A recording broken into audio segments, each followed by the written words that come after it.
In the midst of the chaos that's created to keep humanity distracted, voices of reason and love ring out to offer solace and comprehension. From the amazing places all around the world, we bring together these voices. And keeping it all on track, here's Dave Stewart. We've got a packed house here. We've got, look who we've got. Everyone here. We've got a bunch of the local neighbours. We got Carl. Hey, we've got I'm here. and well, Caesar in the background, and Marco, and a couple of kids flying in and out. And we got Rebecca somewhere hiding in that lot. So hi, welcome. We've got a great show, and there's a few more haven't joined us yet, but I see Morgane's just come in. Carrie Ellis is with us. We've got Seven Bomber in Costa Rica with us. Linda's here. Donald's joined us as well. Biggie from Australia, who's basically running this show. I'm going to ask him a little bit in a minute with John how this all works. This is brand new. This is the CCN. This is Conscious Consumer Networking. And with the One Network, with MIP Peru, I mean, it gets a bit technical. Biggie, can you explain what's going on? John, can you explain what's going on, please? Well, I'm not really sure if I can explain what's going on. I can explain what I did before, but I think Biggie's doing basically the same thing I was. The Zoom feed is going out live on the live stream, and he's just basically taking care of the timing and making sure it gets out on the air. So if anyone wants to listen to this live, we've got 12 people in the room currently. If anyone wants to listen to this live who are listening to it on a radio of some kind, they go to CCN Network. What's the correct address for checking into the show? Well, on the CCN network, on the right-hand side of the page, there's a little window that's always live. It's always running the feed. And if they were to mouse over that window, they'll have a full screen view. Also, there's a live feed access on the xi4.com, the official MIP Peru website. And there's also a live feed on Dee's site, Removing the Shackles. And I'm sure there's some more out there somewhere. I'm just not aware of them at this time. Wow, this is getting all exciting now, isn't it? Because this started on the 1st. We were warned about this a couple of weeks before Christmas by Lisa Harrison and Dee and Nick and Brian. And we were warned that this was going to happen through Mel V. And well, we're here and we've got a full house here. We've got a full house on the show. And we're going to get the show started now. And I haven't a clue. What the hell should we talk about, John? I mean, there's so much going on. Well, let's just talk about the latest happenings down in Peru. I know you guys are busy like crazy. You're doing woodwork and you're working on hydroponics and aquaponics stuff and talking to the people. Yeah, tell us what's going on down in Peru right now. Okay, well, just before I do, because Morgane's here, and I haven't a clue what she's been doing, and I really want to catch up. We're all a great big follower of what Morgane does, and Twain, especially with the interviews with Cobra, have been fantastic over the last couple of months. So, Morgane, can you unmute and just come in and tell us a little bit about what...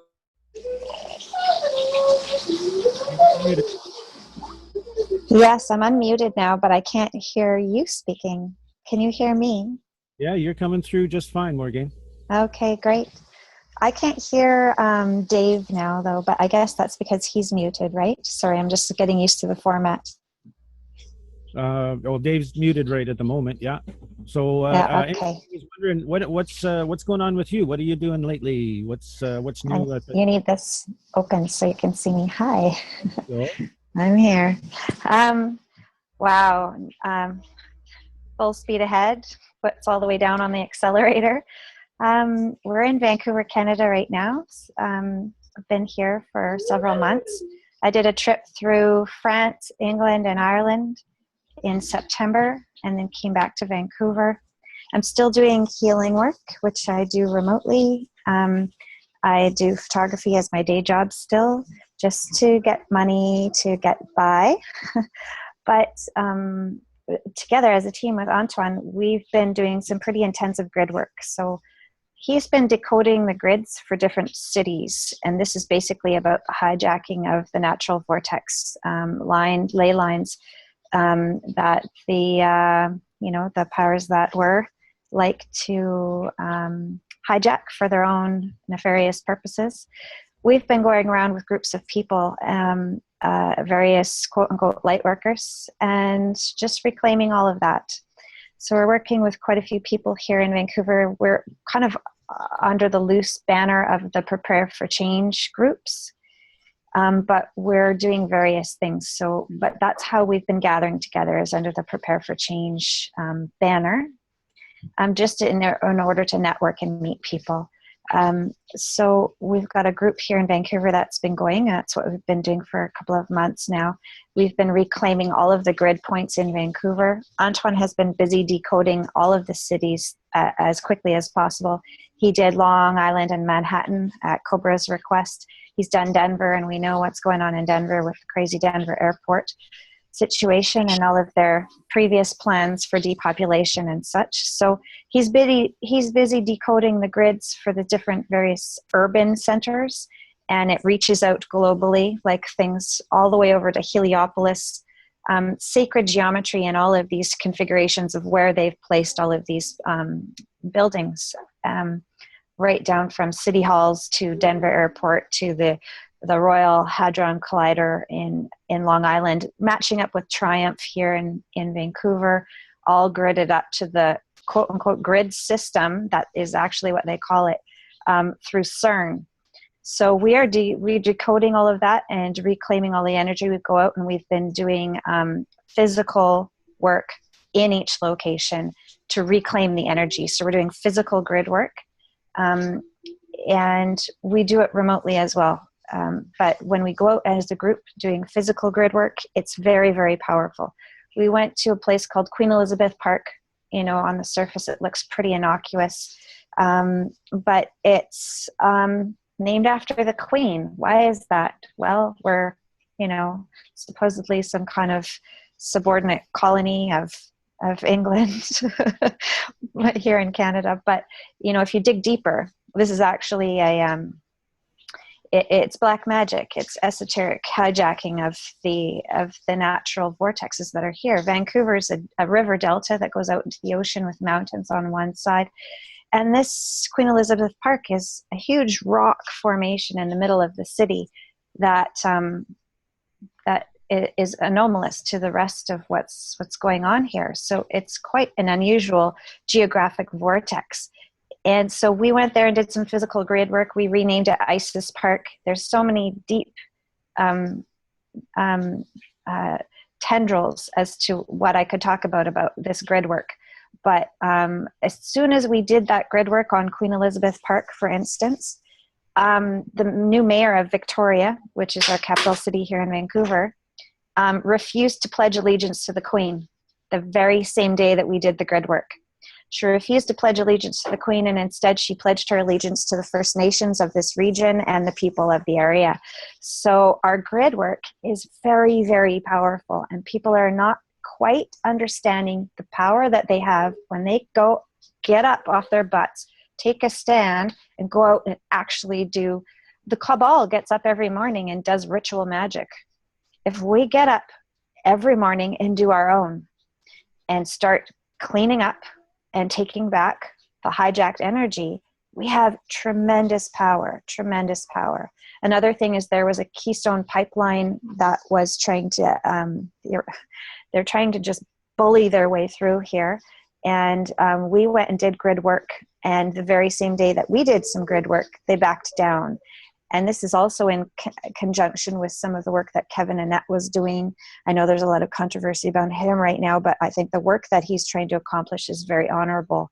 And it's quite interesting and magical that I'm seeing the work that we're doing have direct effects immediately. So the pipeline people backed down. They were forced to remove all of their equipment and back away. And all of this is happening on the same days that we are doing the grid work here. So Antoine's very busy decoding the grids for various urban centers. I'm doing healing work still. We're still both doing art and holding the love vibe. Can I interrupt you there, sweetheart? Yeah. It's fabulous to hear from you again. I mean, too long. You got to cut this out. Too long that was. Sorry, yeah. So, that was my shortened version. No, it was too long. I haven't seen you, and we haven't been discussing. I Just know. too long. So, can you tell everybody where they can find Antoine's work? Because this is important. We all be wanting to see this. Yeah, so he has a blog now. He's been doing interviews with Cobra, and he's also doing grid work where he's decoding the grids and pointing out the sacred geometry and where the things have been hijacked. And his site, can I type it somewhere, or should I just say it? Anna Lepore is not with us today, but Cami, I don't know if you can help out. It's so nice to see your face back on the show, Cami. Is there anything you can do to get, hi, sweetheart. Is there anything you can do so that we can get this message from Morgane out there that where Antoine's site is, so that we can all get to understand if she types it into the chat at the bottom, I'm sure Biggie can make sure that it gets attached to the live broadcast. Hey, Morgane, how are you? I'm well. I heard about the Pledge of Allegiance thing. It's so exciting to know that you were involved in that. It's so cool. Yeah. So there's a chat at the bottom that if you type it into that, and then I'll make sure it gets shared in the comments section anywhere. We're in our Skype rooms too, Cami, can't we? Yeah. Okay, so I'll type the address in the bottom of this Zoom group chat and also the Skype chat. Say it out loud as well for anybody who. Sure, it's recreatingbalance.blogspot.fr. Oh, recreating balance 1.blogspot.france fr. But I'll type it in. Oh, I hear it's .com is fine. Yeah. Okay, if you get that. You're probably aware, I'm just east of you here in Chilliwack. And I know. We have north of Slave Lake, I don't know if it's still there, but we've had over the last 6 or 7 years quite a lot of U.S. military heading north, going up into that area. I'm wondering if there may be something up there we need to address as well. Yes, absolutely. So we're busy as a group. We've got a group that we basically get together once a week, and we're doing grid work, and we're doing as much as possible while we're in Vancouver, reclaiming everything in this area. So we've got all the hot spots that we're trying to hit, and send information our way if there's something that you know about that needs attention. We've got a group, pretty dedicated group, that's going out and doing all of this. Morgane, I watched and looked very closely at that Toronto one, or am I saying that right? It's Toronto, isn't it? Yes. I saw that one, and that was fascinating. And they have put everything in our way, and once we know that, it's a relief to see the work that you're doing, and to do it in conjunction with Cobra. And I know the level of intelligent Cobra comes from, with all his team and all his backup team that's been to see us in Peru. I mean, we're talking the highest level on the planet as far as I'm concerned. Whether anyone likes him or not, I've got no interest in that whatsoever. But I must tell you that you've got a little bit of backup in the room that I'm going to share around with you.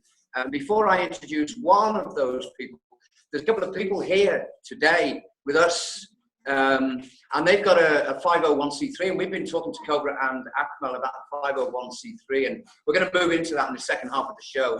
But they've got one, and they've come here to Peru. So I just want to quickly introduce you to Daniel and Tom right behind me here. So welcome to Peru. Thank you. Hello, greetings. And it's really pleasant to have them here, and they're telling us about the 501c3, and of course we've got Carrie Ellis in the room, and welcome Carrie Ellis, because we want to bring you in as well on this fabulous conversation we're having with Morgane. Hi Carrie, welcome to the Mission Impossible 7. You're muted, by the way, sweetheart. Still muted. Okay. Now you can hear me, right? Sorry, I wasn't sure if you wanted me to talk. So, yeah, that is awesome what Morgane is reporting. And, you know, I just came down to the southern Yucatan for 3 weeks. And I actually lived in Colorado Springs 3 years ago, caretaking a ranch. And it was just mind-blowing, the intensity of the oppressive energy that was there. But just getting out of the continental United States, even though I'm one who chooses to usually go to more remote places, and I do heavy, you know, meditations and prayers and, you know, changing the grid daily.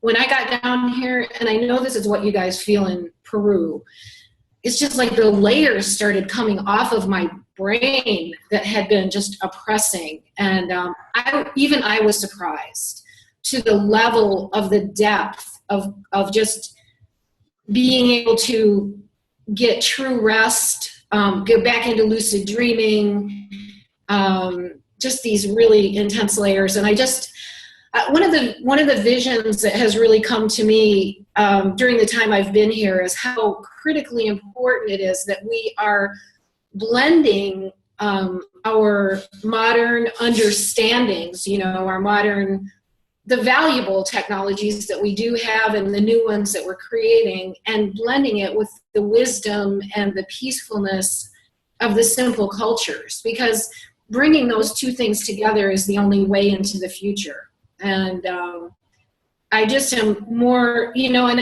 I can see, I'm near a little town in the very southern Yucatan near the coast of Belize, where, you know, drug running has been part of the subculture for a long time.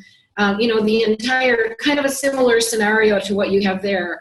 But a little town of 300 people, mostly fishing people. And, you know, what's missing is a good way for them to handle their recycling and their garbage. And we just went to an eco meeting last week, and they say, you know, within by 2040, there will be no more fish in the oceans here. These boats go out and fish, and then the Chinese and Japanese are coming here and buying these huge amounts of fish and lobster from them, and it's just basically cleaning out the ocean. So when you talk about aquaponics to create local sustainability, that's just, I think, so critical to be done in an ecological way, a way that you know, really honors Mother Gaia. And so, I don't know, that's what I'm really getting being down here, besides, along with Morgane, you know, every person getting that we have the power to change the entire field within ourselves. And it's important work to be doing every day. Okay, and Carrie, if I can come in there. And by the way, I just want to let you know that Cami, by the way, please interrupt and ask questions anytime. You're normally our co-host. We've missed you for the last couple of shows, and actual fact, so you better bloody get in there and missed you more. So please feel welcome that you can do that. I really want your input in these. And what we're going to do now, I'm just going to blow your little minds a little bit, just a tiny bit, Carrie, just a tiny bit, Morgane, just a tiny bit, Cami, and the rest of us, because we've got a couple of people in the room that have been very interested in what Morgane's doing here. And I want to get an opportunity. Seven is in Costa Rica, just a little bit below you, Carrie. And Seven, well, I'm not going to tell you who he is, but he's going to tell you who he is. So, Seven, you got some very good friends right here. Welcome to Mission Impossible 7. You've had a little bit of an intro from Morgane, you've had a little bit of an intro from Cami, and now from Carrie Ellis. So you must be feeling at home somewhere here. Oh, for sure. I first want to say thanks for having me here. I mean, I did get extended the invitation, so it's just wonderful to hear others that are progressing on at their stations on this massive ship that we've gotten ourselves into, or this frequency that's being projected for us to all expand into the future. You know, I know this segment will probably go on for quite a bit today. So, you know, just a brief introduction of myself, as I wrote a book called The Code to the Matrix about 6 years ago, after a massive awakening in Atlanta, actually, or Atlantis, as I call it. And after writing that book here in Costa Rica, and of course really tapping into what this area has to offer, especially in regards to healing and spiritual expansion, I started my first network or social network known as The Resistance. It's actually #1 on Google for the keyword The Resistance. And we progressed through that, and I have a radio show and different things that have been put together to finally get us to our recent project, which is basically open source spirituality. We've developed a social network that's actually about to launch in the middle of this month that actually features really a skeleton, the glue, the backbone of synchronicity to linking everyone across the globe as much as possible as we could use the technology to eventually move on to greater things, such as what's being mentioned in regards to the organic grid or the Hartman grid, and being able to utilize that in order to get across our communication to one another. And so it's amazing time for me, amazing time for all the people that I'm with. There's just tons of knowledge. What we've really done is we've taken the exploration into other planes as our primary interests, and also researching free energy for the body. We've been very aggressive with that for the last, what I would say, 5 years, with all the members in the platform and obviously all the resources that I have access to. So I will just say in a nutshell is that we've cracked it in every tense, meaning the full explanation of what's going on in the language, what's going on in the planet, what's going on in other planets, other vibratory frequencies. The information really speaks for itself. This is something that, and it's been going on for 5-6 years, but it has been underground. Well, it's really grassroots. We just really have more of an idea to get the information available, not so much as do the whole syndication side. So you can actually see my screen very briefly, just to get an idea how far along we really are. I did just a brief share screen, so hopefully that's working. But what you're looking at is basically the front end of the open source spirituality platform and what it has to offer. And really what's most important is actually what's underneath, because it does have the backbone to harness millions of members and link millions of people with each other. It does have a curriculum that's based on just the process of life. So in conclusion, I've basically been studying esoteric knowledge and spiritual knowledge all my life. I was raised in it as a child. Walked away from it to experience full on the world and what it really exists as. And then now I'm here to share my knowledge, information, and my abilities, because I'm very proficient in different things from web design to high levels of technology, linguistics, you really name it.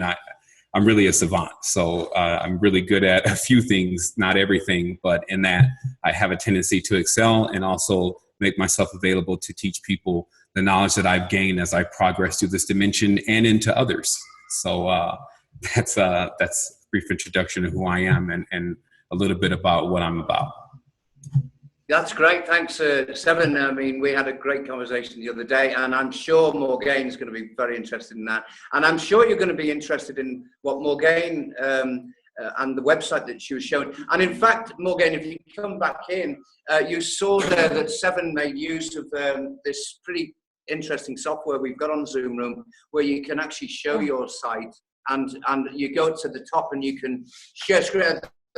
First, you go to the bottom and share screen. You can show that website that you were talking about, and we can all get it. We could see then secretenergy.com was Seven's site, so that was pretty cool. You can do that now if you wish. Did you just say Seven's site? Because I want to have that put on the link as well. Yeah, actually, I did just drop a link very briefly. Okay, so say it out loud for anybody who's just listening to this on audio, because we are simulcasting on just radio feeds as well. Okay, excellent. It is secretenergy.com. And again, we're going into beta probably in the middle of the month, but the Resistance platform is resistance2010.com. And there's 14,000 members in that platform. It's pretty active. Wow. Awesome. So we're always getting to the consciousness. And again, the work that Morgane's done, I mean, I really commend her for being able to actually nutshell that like she did, because she really touched very briefly on some very intrinsic topics that are, all this is the most important, especially to deal with the grid that we all do communicate on a subconscious level. And studying in the occult, you understand that the Hartman grid has been used since, the ancient times of Kemet, and even Voodoo is the actual current that ideas are sent across to affect others, and that current goes through those grid lines. And so there's quite a bit going on with the work, and we've been following that for a prolonged period of time. I started my work personally at Stone Mountain, which is the stone that they build all the courthouses with and all the post offices with. And I was able to jump onto that frequency to do my own little downloading of all of the data that was presented within that cult or culture. And it was quite alarming, as she's talking about and speaking of, about how the networks or the spiders are weaving the webs or the cymatic frequency patterns over different individuals in different areas to cause that overall, hey, it's right in front of your face, but you don't see it kind of phenomena that many people are experiencing. So, you know, what my group, or and I just say mine because all is self in our world, we do see each other as extensions of each other. But what we're really about is going into this full on. And also, again, we've gained the use of the third eye. And so we've been walking through those fields, especially in the jungle, and what it really reveals on how one can access certain planetary frequencies when they're in places that only emit those frequencies. So I just did a show recently last night that did some amazing work about how these grids that you see in cities do project a specific field that is more harmonic with the Saturnalian field. Wow.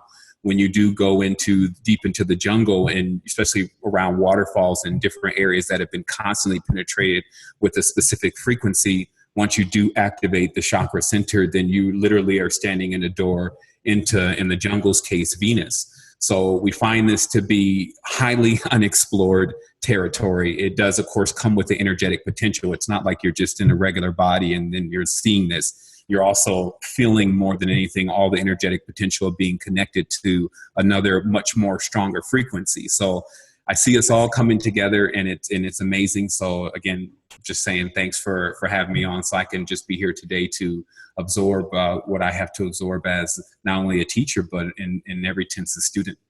That's so exciting. There's so much divine weaving going on right now as you're speaking.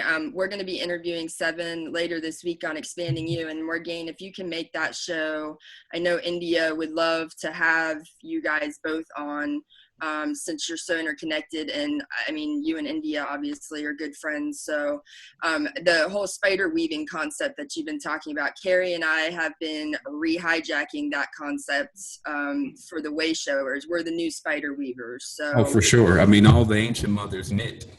But you know, as they always say, you always weave a tapestry on the other side, so you don't really see what it is until you turn it over. That's right. So, and Carrie even actually got bit by a spider last year when you were in Peru? Or when you just got back from You know, it was on the plane on the way back, and I ended up with this big brown mark on my back shaped like a butterfly. It was amazing. It looked like angel wings. Then we started getting all these downloads about how we're the new spider weavers and we got to take the planet back. And so it's really interesting. Yeah, for sure. I mean, and just to, to close that, I mean, every human being actually has the spider side of the human being that corresponds to the web is actually their silver line. So they actually, as they're walking, they always leave this tube to themselves. And those who know how to travel down those tubes have generally direct access to those individuals. So we're always weaving, we're always walking across each other's path. It's just about the attention. So that's what I like what she said about, these folks get up every single morning. It's repetitive for them. That's the whole reptilian side of our consciousness. So it is good that, if we can start to harmonize, especially with certain times and certain points of the levels of energy that move throughout the day, then we can just be that much more effective in speeding along the projection, which is, it's really solid right now as far as what everyone wants. And many of us are beginning to inhabit that. And obviously now it's about getting everyone into the awareness of how to tap into that organic, all-pervading harmonic frequency. And what's so exciting about what you're saying is it's going to be easier for us to do it. They have to get up every morning to strengthen those silver cords, because not only do we outnumber them, but the light versus the dark power is so off kilter that they have to literally work 10 times, 1,000 times harder for sure to imprint those energies than we ever will working with the light energies. So. Oh yeah, you're absolutely right. I mean, I was just giving a brief example example of that the other day about the World Cup did happen and Costa Rica was doing really well, and you should have felt the energy in the air because everyone cared about each other just for those few days.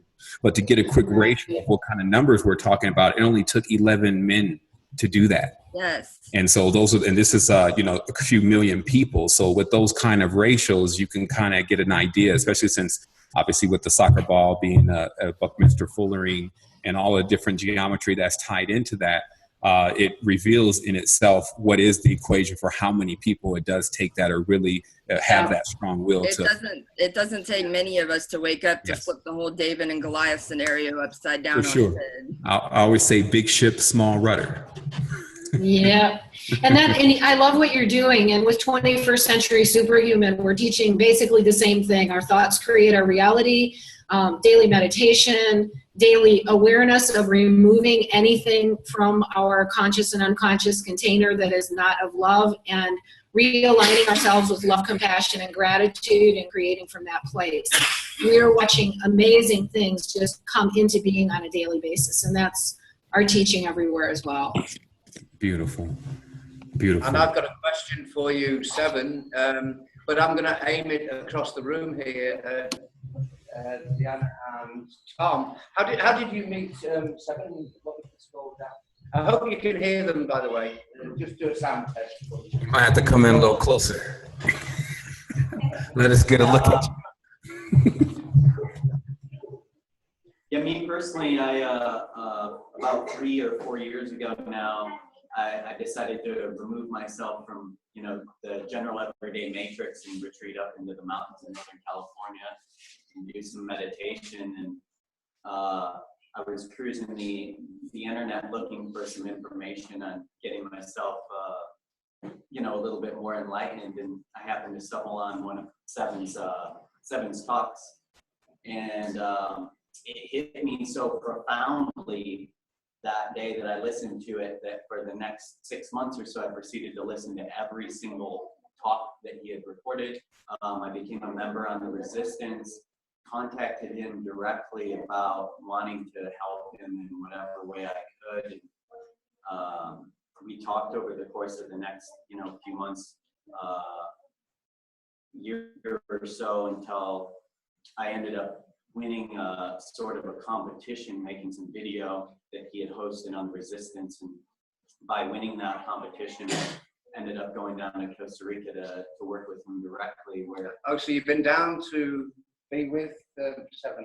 Yeah, he's I would say Seven's definitely my biggest mentor and older brother in life at this point. So. Oh, you're in trouble, mate. You are in trouble, aren't you? We run together. We're running packs. I wouldn't have my wife here without this guy. So. Yeah, you're in trouble again, aren't you? No, I mean, they're blaming everything on you, by the way. And we've got people Morgan here, Donald's in the room, and we got Carrie Ellis, and we blame everything on them as well. So, so we're just looking to portion blame everywhere. Yeah, well, don't forget me. And the thing is, I heard Tom speaking before to one of his colleagues, and he was saying about how he came to Peru, and that's an interesting tale as well, because he's basically done the same as Lars. He's thrown all his teddies out the pram and come over here. And basically, he was locked in the matrix, and basically managed to free himself. Tell us a little bit about that. You've just come here, literally, haven't you?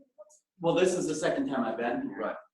The first time was a product of course, Seven's information.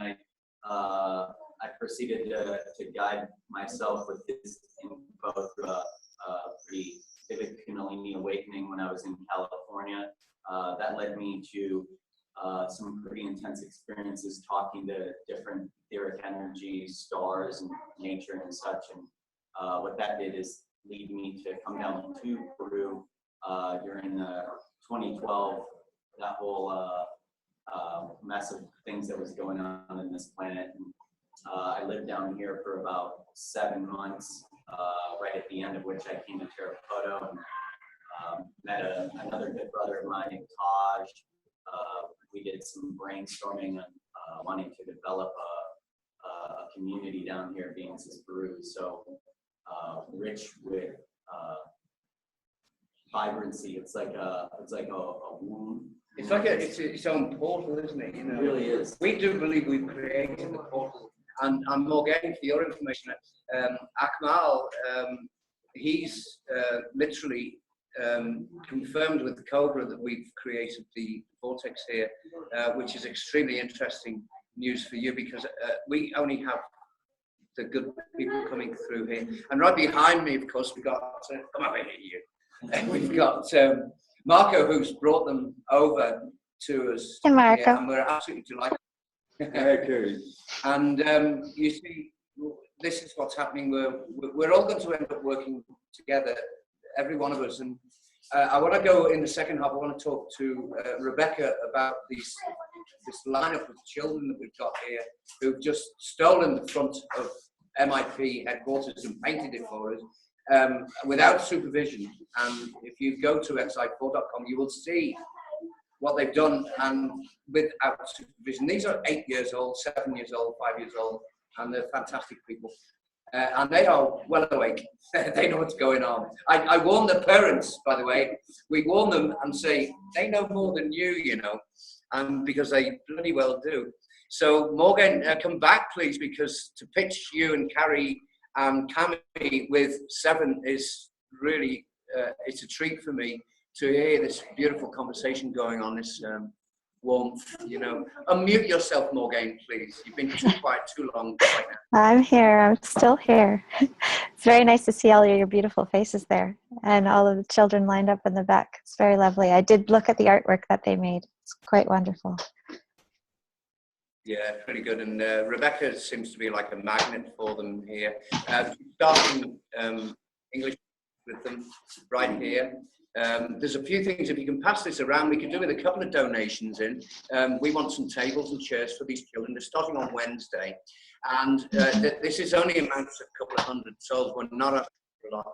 And if you can use the donate button on the xi4.com, because, I mean, we can't ask Carl, now we got Carl here, and we can't ask Carl, he's doing too much. We got to slow him down. I mean, Carl. This guy is just overtaken, and he's running the place. He's doing a fantastic job. We love him. And what's it like, Carl? What's it like for you? For me, I just feel like I'm home. You know, I knew that there'd be something like this going somewhere in this lifetime, and you know, I'm ready to do my life's purpose. I've done some upgrades here this week since I got here. Just some of the necessities that they've been doing without that they shouldn't. So I wouldn't say I've been taking over the place. Well, actually, I've spent a lot of time in my room back there. But yeah, there is an air of getting used to the place still, even though you can be well prepared for it. Everything else seems to be different here, but everything else seems to be more like there's a lot of freedom here, that's for sure. And well, coming from Texas, there's going to be a big adjustment vibrationally. Those are two very different worlds vibrationally. So I could imagine you've had to integrate a lot, Carl. But this has been a 10 months in coming for you to get down there now, hasn't it? Well, it's been. I decided I was going to come down here back in May of 2014. I had some work I had to finish up. I got that done. Yeah, but I was up in McKinney, Texas, longer than I thought I needed to be, but it all worked out. It was really good that my mom got to spend the time with me. Things really, you know, I came down here at the right time, and I enjoyed my time. I've enjoyed my time off, and yeah, I'm ready to get to work now. So, what's fantastically interesting about Carl being here already? I mean, you came on Sunday, wasn't it? Sunday, yeah. So, like nearly a week now, and Rebecca's been here a week and a little bit more.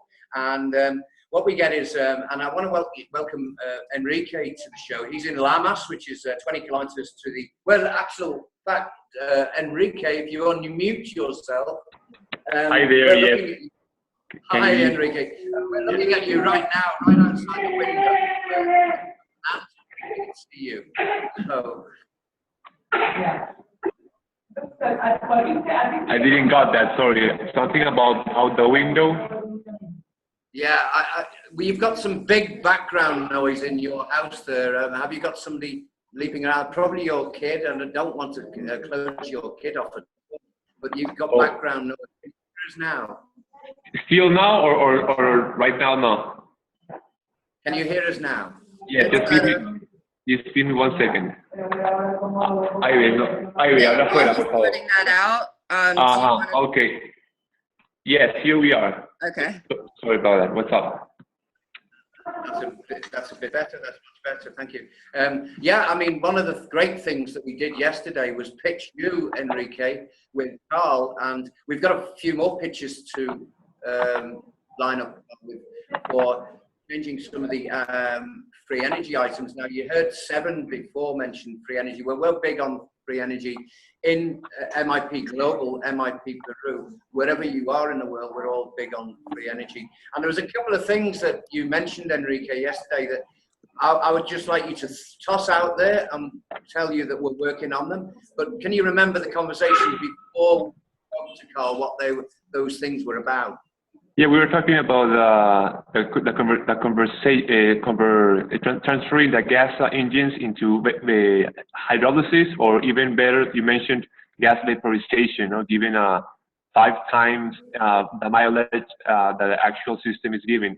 And that's a very simple system, as you showed me, just concerning maybe 30, 40 bucks invested on a car or a bike, and you can have your bike switch or gas engine to a vapor that just runs with vapor instead of that dripping gas, and that will have a much less consumption of fossil fuels and way less emissions. So that's the objective. So if we ask Carl, I mean, once you spoke with Enrique, you came up and said, hey, how about the vaporization? So what you're talking about is like the burning petrol, and this is the emissions. We're talking about stopping that, aren't you? Well, it's not stopping the petrol. You're still burning gasoline, but what you're doing is you're just burning the vapors. Our carburetors, our fuel injection engines, they only burn 17% of the fuel that's put into them, and that's because only 17% of the fuel becomes vaporized. Liquid gasoline will not burn, and I'm sure that Donald can back me up on that. So it's very easy to vaporize the fuel.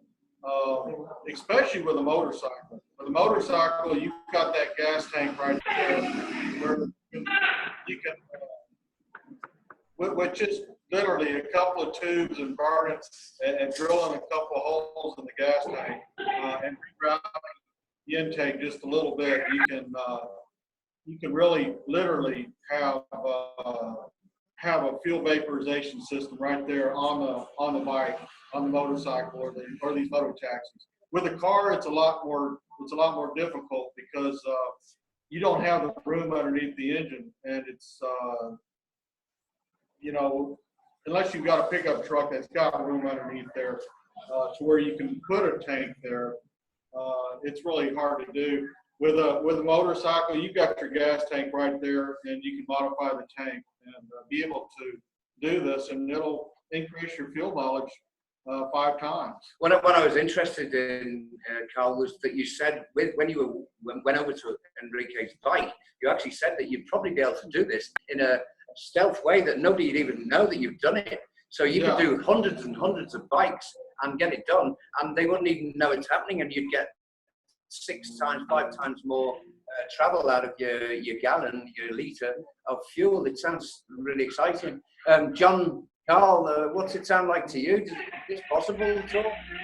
Oh, it certainly is possible. I've been looking at this technology for quite a while. I believe it was a fellow named Covey in the 70s that actually figured this out. And when he tried to go public with it, he didn't last very long. But there's been lots and lots of people that have been working on this technology. And some of it is as simple as just having a vacuum source on your carburetor, drawing air through a container of fuel that just bubbles it through, just like a fish tank. I've seen systems that simple, and I've seen them as complicated as having preheaters and catalytic crackers using iron filings to break the long chain hydrocarbons down into short chain hydrocarbons. There's a number of different ways this can be done. Yeah, the idea was, of course, to have eventually have free energy, from another system. But the reason I think, and because of Dave and Carl mentioned this system will be the most accurate and appropriate for the time, is that right now there's millions of gas engines existing right now. So to convert them to another fuel source right now would not be as efficient. And because of the time we got to act quick, still using gas, but with evaporation, it will be like a very interesting transition system for our new technologies in the future. The idea, as Carl is going to do right now, is going to turn his bike, their motor taxi, into 100% electrical. And he said, wow, that's what we should all do. But right now, the resources for that are not like happening anytime soon. Otherwise, if you see the thousands and millions of engines right now working there with fuel, you would just tell people, hey, you're gonna save money. If you want to see that's gonna be your focus or your goal, fine. For you, money is important, so you can save money. But our main focus is that we're gonna have a less CO2 emissions and other air polluting contaminants in the air, and being more expensive. So there's, it's like when you think about it just for a second, it's obvious that everybody's going to be interested, So it's a go. I think it's going to be very positive. Well, I can certainly understand the bridge concept. One of the issues with the hydrogen engines was there's simply no infrastructure to distribute hydrogen, and storing hydrogen is a nightmare to begin with. There are lots of different things you make the hydrogen. By hydrolysis, excuse me to cut you. There's a small system that I've seen recently. There's just two ions. You just with water. You do a small system of hydrolysis, small beside your water tank on the bike or car.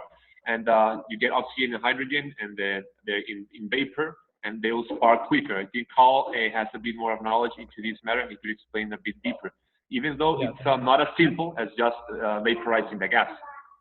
Yes, certainly. And the combining systems, I'm well aware that using the hydrolysis on diesel engines increases the diesel efficiency dramatically. It would probably work very much the same way with the gasoline vapor systems. And I'm curious, if we combine the two systems, if we're going to get a much higher than 5 times. If we can get this up to 15 or 20 times, then I can see a dramatic improvement in air quality and lower emissions. And it would also open the door for the next stage, which would be getting completely off of fossil fuels. Totally. Here, remember, we're in these supposedly called third world countries. Well, that's actually true, but it's only in a state of mind. People here, some consider themselves poor or whatever. And here is the place of the rich earth and the resources and air and water. So it's a big many stairs to go. Like it's a big road on the way. The start is now, and our idea is to get the new technologies out there as quick as possible so people can start using them. And once we get their attention, by them saving money and explaining them, it's going to be like best for everybody, because there's going to be less air pollution and all this stuff. Then we have their interest, then we can talk to them about other stuff, like alimentation, nutrition, new medicines for their family, free energy for the houses, for other, like for everything, into these things that we're talking right now. It's all there. The information is there. It's just that people are very distracted into other things. But if they got the chance to view or know these things that we are discussing and getting into, they'll definitely have a very good positive implication, because they are feeling something is missing in their life as well. And we'll know it's a disconnection we're having from Mother Earth. That we could be very conscious and love and all this, but still electricity that's being produced for us to talk right now on internet, and the gas we use for the car and bike, it's an inevitable impact that we're still causing just by living.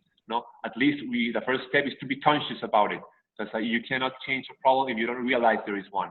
Each time, I'm sure every one of us is trying to reduce their consumption or their just ecological impact just that we have by just surviving. No, it's not an option right now in many cases. No, it's Enrique, can we interrupt you there, Enrique? I was thinking more about your HHO. You know, one of the with a car or a truck, that's a really good way of doing that. Okay. Yeah, and however, actually, and that is the link. Wait a minute, Stephen. With a Excuse me. motorcycle, you don't have an alternator on the bike that can put out enough electricity for you to use the electrolysis to break the water into the HHO gas. Okay? I was thinking about that last night. With a car, it's no problem. You can put a bigger alternator on there where you can have a 100 amp alternator so that you can produce enough HHO on demand. On a motorcycle, you got that little bitty battery, and it's just not going to do it. Well, you're not going to.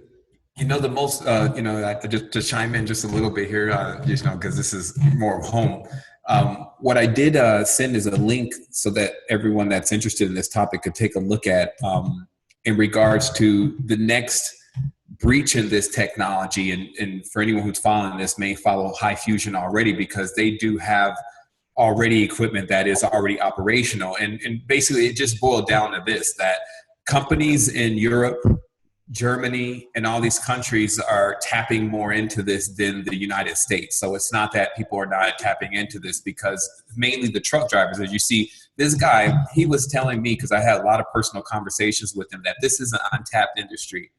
The U.S. has all sorts of things that even they're doing to their cars and their vehicles to make, you have to get an older car or older vehicle basically for some of this stuff to work without causing problems with the filtration system, the catalytic converters, and the sensors, right? So you're not going to put this on a Range Rover is what I'm saying. But the potential of the yield increased drastically, even to something very abnormal, which is being researched now. When we took Jim Ellis's machine, which is the Eltron 4, which makes this organic water, or orgone water, very close to what we call easy water. And then running that as the water or hydrogen per se supply into this same system. And he's saying, I mean, that it's yielding way over. I had a friend that just put this in his VW, but basically changing the actual kind of water rather than, just saying that all the water from the tap would be put in the container, or even just using, distilled water with the electrolyte potential. You could use this orgone water. And he said he didn't even have time to keep experimenting with what it was doing because it was pushing out anomalies. So I would tell you, if this is really your passion and what you want to do, especially Enrique, because I love the passion coming off you, to kickstart something that goes in that direction by examining what this gentleman has here on the site, because he's already in production, and then pushing forward, especially if you're trying to fund something and get it started so that way you can present it to these countries that you really would just give this stuff away to. You could take it here and run with it, because it's untapped industry. But the work in itself with the technology, especially in conjunction with the Eltron 4, which is what you see on the right side of the website, we actually have one here. It's rendering into some wild stuff just from the energetic potential of what you will put in cars.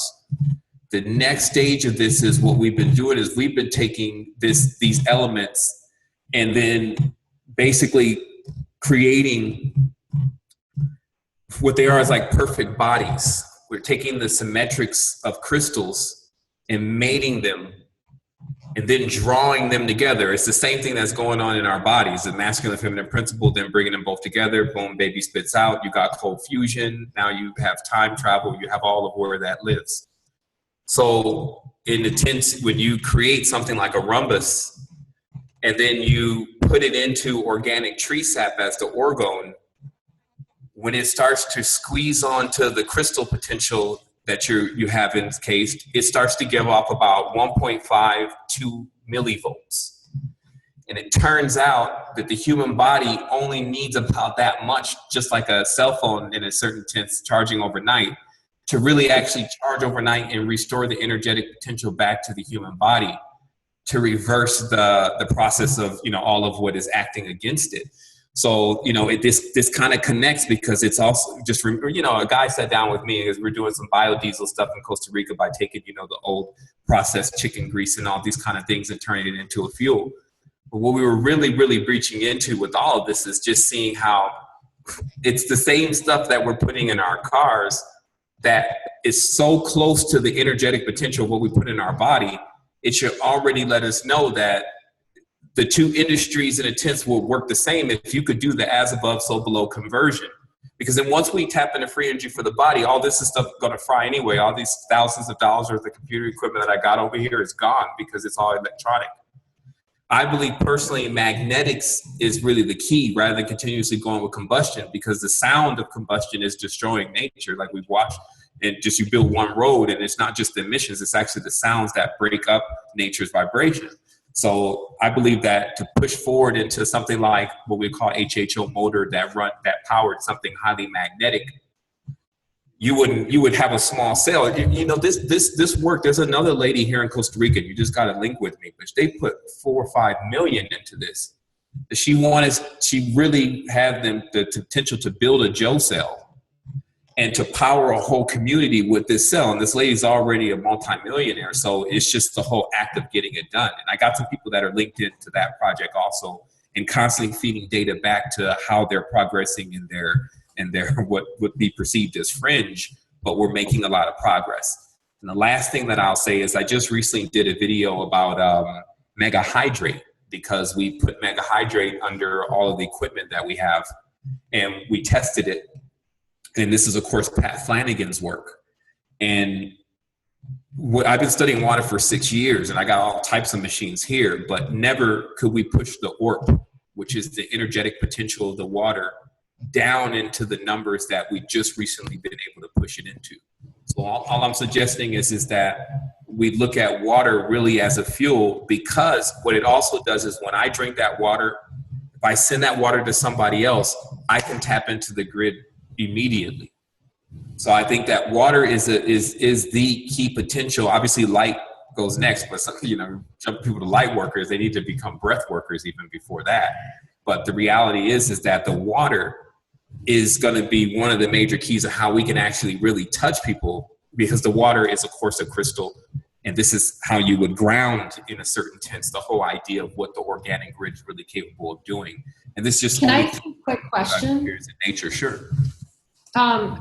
Wouldn't you say that Ormus does something similar to what you were talking about with the Orgon? Because we've been having amazing results with that. I just was wondering how you would compare that with, as far as internally for a person. I'm not sure if you're aware of our work, which is really, we put a lot of our spiritual and occult things in one area, and then we put all of our deep research into elements that activate the body in another. And that website is called realmdynamics.com. Okay. And what Realm Dynamics is basically we pioneered monatomics as far as going beyond monatomic gold, iridium, rhodium, and all of these elements, and going into tritium, osmium, and going into elements that were, way beyond of what the general monatomic industry would have access to. And this is because we have a link with a lab in Switzerland that basically has a mini collider, that the people that worked in CERN when they first began to develop it, there's a team of them that basically quit and started their own agricultural monatomic business. Okay, so they were only approaching agricultural and the use of monatomics on agriculture to yield higher growth and to restore the mineral potential within the soil. So Tom was here, and Tom knows all about this, because I came flying back upstairs and we were like, we had something going on. We were doing a lot of research, and then Tom was like, hey, there's this laboratory that just started really pushing out these monatomics. We should get in touch with them. So they had some really high prices and things, and really in the beginning. And so we just decided maybe we should take this leap. And we took this leap, and we end up becoming like hand in hand with them now. So we do work with the lab in Switzerland that develops monatomics. So to answer your question, what we came to discover is like monatomics, as far as the Ormus blend that generally is run around the market, not something that I would say you're making yourself, but is a specific blend of magnesium and sea salt and a couple of other elements. But it just so happens, because of the acidic nature and the fecal coliform, these are big words, but you probably know what I'm talking about, of that extra element, when we tested it, it can't really be ingested by the body for a prolonged period of time without damaging chakras, because it contains the energetic potential, but the acidic level is so high, it would basically begin to eat the wall of the stomach. And this is what some people do experience. And again, there's different people, but there's really only one major faction that's pushing out a lot of what we just call, for lack of better terms, garbage monatomics. And because you will generally see that you can't find charged anything, whether it's charged Ormus, charged monatomic gold, or any of that available on the internet anymore. And this is because we're still talking about something that has a real energetic potential. So if someone takes this to be responsible for what happens when you first lock them into the gold frequency, which is the ancient frequency, and then, you know, hope they progress up the ladder just because they read about this stuff on some video on the internet, charge monatomics basically was not made available anymore just for that reason by every adept, whether they were practicing dark or light or balance. So what remains is Ormus, which is basically like, again, a derivative of saltwater magnesium. And then you have what we began to make available, which is when you take the actual element and you run it through the same machines that they're going to run things through that, you know, need to be produced on the laboratory level, and then create a monatomic. Right now, we have now here in the house, I have 43 stabilized elements. I can show you here. We have 43 stabilized elements from the periodic table. I've only taken 5. And this is because getting around to the 5th one, the adventures were still getting so wild with the synchronicities and bringing in these different fields. I mean, I couldn't do it and keep vlogging and doing radio shows and doing all of what I'm doing. So that's a field that we've been researching. I would recommend that you do take a look at the work and see where monatomics and alchemy has progressed. And then in conclusion, just to understand what alchemy really is it's only a form of trying to duplicate what, especially within the male and the female body, is doing when it's either generating an egg or basically a biosphere, or generating a seed, which is of course the condensing of the man into the semen.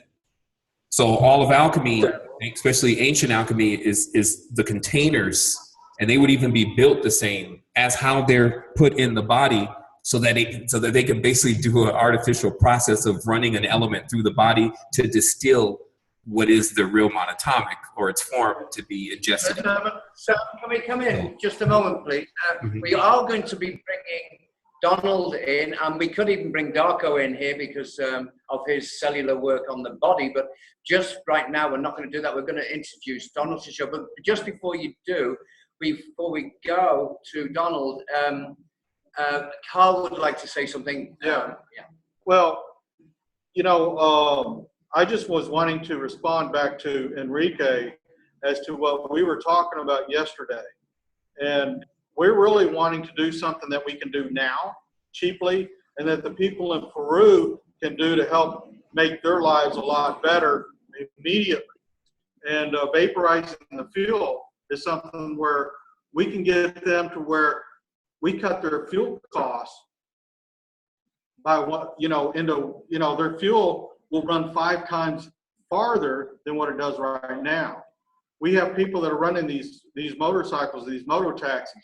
That's all they have down here. There's very, very few cars. And so really I'm concentrating right now, seeing as I just got here, what can we do to help them immediately now, today, with what we've got and that they can afford to do.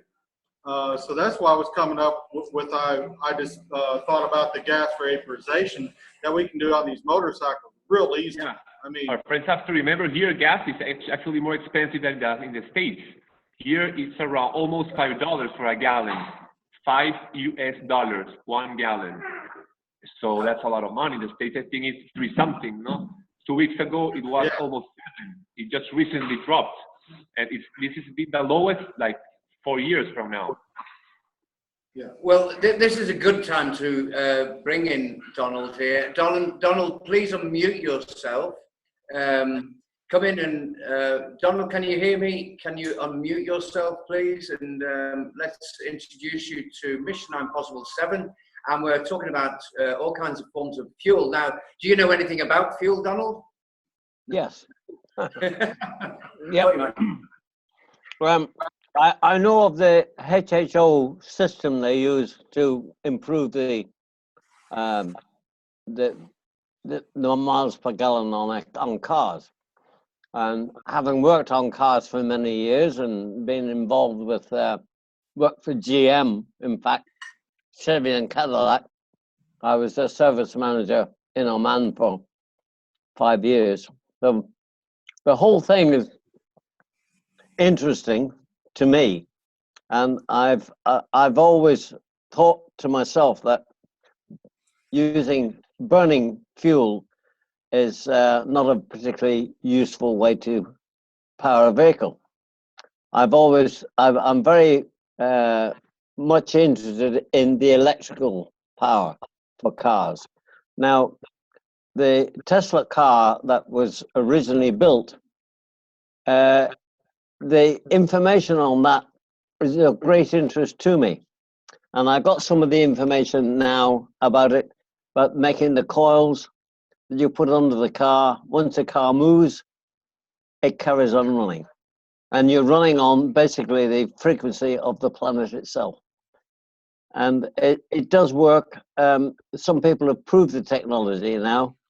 So that's my biggest interest, is a car that will run itself. And of course, one of the things I looked at was, of course, the self-charging battery, the crystal batteries. Well, that's interesting, Donald, because obviously that's on the board here. That's our next venture, and we're going to be speaking about that anytime soon, because that is a fascinating thing. And don't forget, we've got the Mike Waters wheel that Boss is 3D printed already. And we're probably, Boss, prepare to show us all what you've got with that in a moment. Donald, you've also worked on aircraft as well. And I mean, do they burn, as Carl said before, do they burn kerosene, or do they use the vapor, or how does that work in aircraft? What's that? Aircraft? In what respect? Sorry. The fuel. Liquid. Yeah, liquid fuel. Do they use the vapor on aircraft, or do they use the fuel on aircraft? They use kerosene, basically. Even on the newer liquid form? Do they use it in liquid form, or do they use the vapor of it? No, well, eventually it becomes a vapor. They spray it into the engine, and there's a percentage of oxygen there, because you use the compressed air. There's compressed air there, and you spray in a very fine mist of fuel, and that ignites. That's how the jet engine works. Is that true for even the new ones, Donald? Like the supposedly secret ones that we're not supposed to know about the technology on? Are they still using that combustible? We're still using that combustion principles, basically. Wow. I did work on a rocket-powered aircraft for a short time, but that got down the end of the runway and blew up anyway. So that was a write-off. You need to keep in mind that the kerosene systems are dramatically different than the gasoline system. Kerosene is a completely different fuel and requires different parameters to actually burn. But it's still the combustible engine principle that we've been using for the last century, as if we haven't had any leaps in technology. Yeah, yes, well, that's true. It's still a combustion engine, and realize that fuel in a liquid state will not burn. It has to be vaporized. And the problem is that everything that we buy that we're using for our transportation doesn't vaporize all the fuel. It just vaporizes 17% of it. That's why the engines are so inefficient. If we this what I've seen, and we can do on these moto taxis and these motorcycles down here in Peru, we can actually burn 100% of the fuel, because we vaporize 100% of the fuel as it's needed, and that will increase.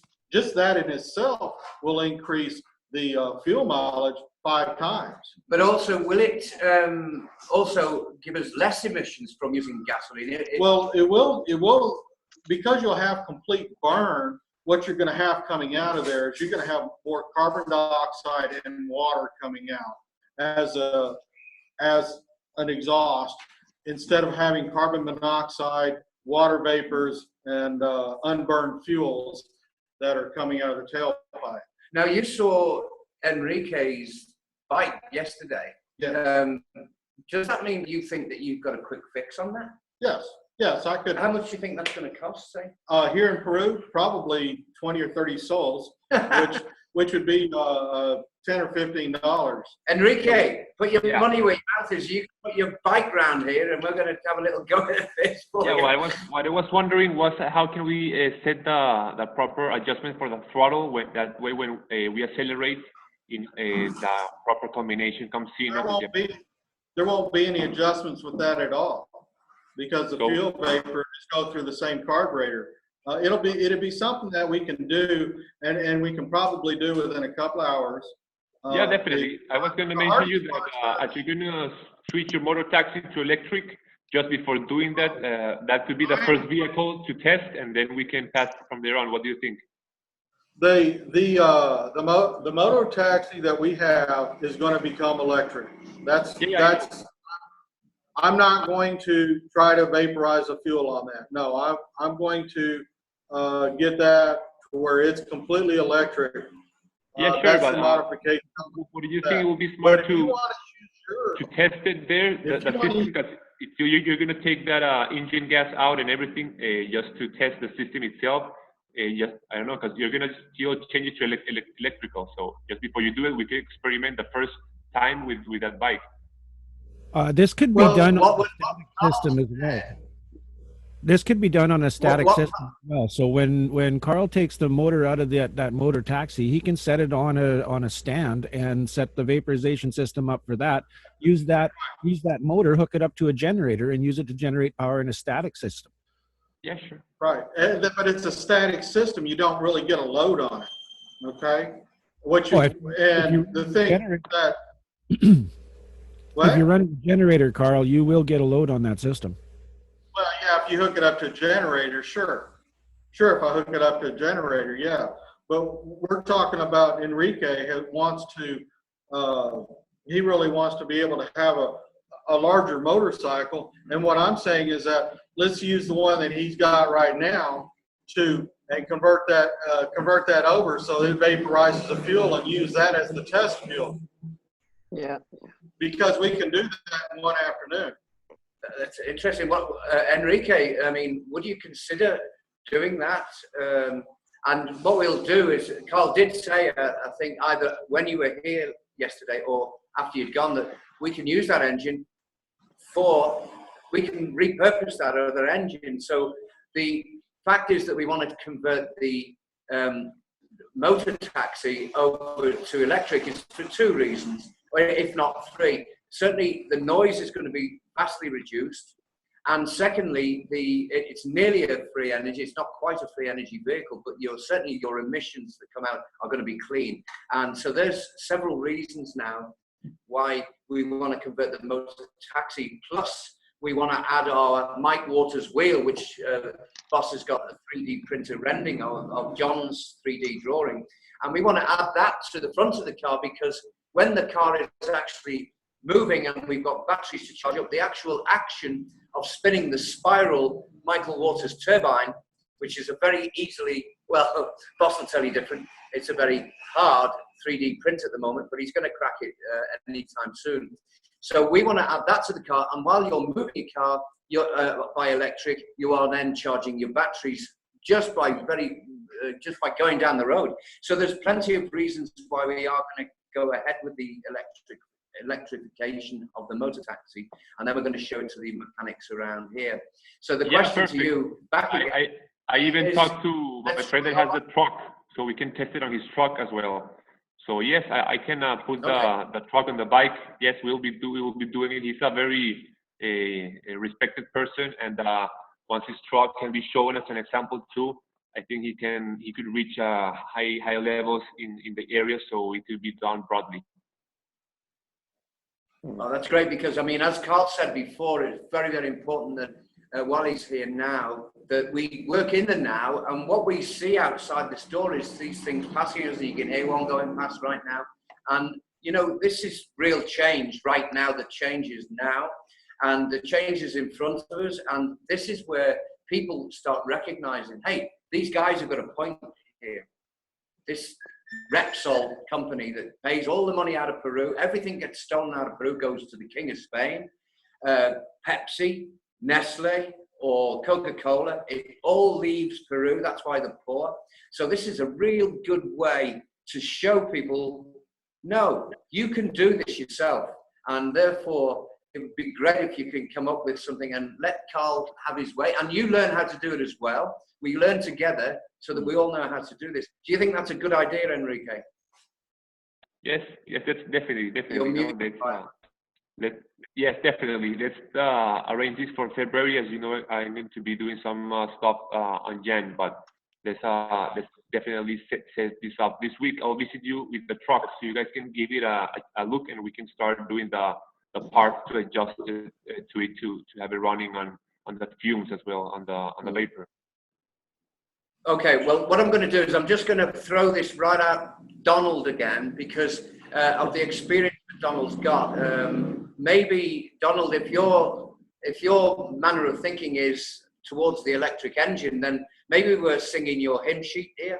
Maybe Carl's talking about doing something that you would definitely put a sanction towards. And when you come to Peru, it's something that you'd like to look at as well. Give us your views on that, Sir Donald. Well, at the present moment, until my health is good enough, I won't be coming down. But it's getting there slowly, thanks to Darko. And, you know, I am very interested in the possibilities of using electric power for virtually everything. I don't like reciprocating engines at all. I've worked on them all my life, and I think they're far too inefficient. You know, the efficiency of these engines and the efficiency of a gas turbine engine is quite low. I can't remember the figures now. I did know them all quite well, but I'm not as young as I used to be. I know that in the 1960s, when Chrysler was experimenting with gasoline turbine engines, they had cars from the 60s into the 70s. And they actually spent about 20 years doing that. But the fuel mileage on them was really, really a lot worse than it was on a regular 4-cylinder or 8-cylinder engine, you know. So the fuel, the amount of fuel that the turbine burned up was I guess it was even less efficient than the cars, because it took more fuel to run them. Yeah, that's right. Yeah. The Rover car that they produced was very uneconomical to run at all. It just wasn't a viable proposition. It was a good idea, but it wasn't. It just was too expensive, first of all, to make it. The engine cost a tremendous amount of money anyway, so it was cheaper to continue with conventional reciprocating engines. I know somebody very well who was involved in that project, and he told me, he said, it was a good idea while it lasted. That's all he said. It proved itself to be too expensive. And, you know, I actually saw one of those turbine cars, and I actually got to ride in one time. Yeah. While I was in the Boat Park Club back in the 1990s. And I read up quite a bit about it, so I got to really learn quite a bit about what Chrysler did with the turbine cars. And you know, quite frankly, it was just it used up too much fuel for it to be viable. Yeah, that's right. Yeah, the amount of fuel you need turned out to be just hopelessly over the top, and all the people that were involved in it agreed that it was a good experiment, but that's as far as it went. They have to use some other form of power. You know, the electric power systems that exist at the present moment are very shall we say, simplistic. You know, you look at the Toyota cars that they've got now, the Pyrus, which works very well, and there's several Lexus cars now use electric power. In fact, the buses in London now use diesel electric power, and you know, it's amazing to see the engine stops working, the bus is cruising along, and the diesel engine shuts down. It carries on running, and all the wheels are driven by electricity, which is generated and into the batteries, and the batteries then keep the bus running. But even that system, it's economical in some respects, but it also reduces the output of gases from the diesel engines. That's the biggest thing. That's why they're doing it in major cities now. But it's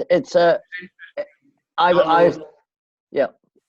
Donald, it was interesting that Carl also mentioned the fact that you can vaporize diesel as well, which I was blown out by that. Yes, I know you can. Yeah, we were working on an experimental diesel engine many years ago. We played around with a Leyland engine, and it was a very simple straight six engine. It worked very well, and they were vaporizing the fuel. I can't remember the details of it, but they said what we've produced is an engine with what they call preemptive.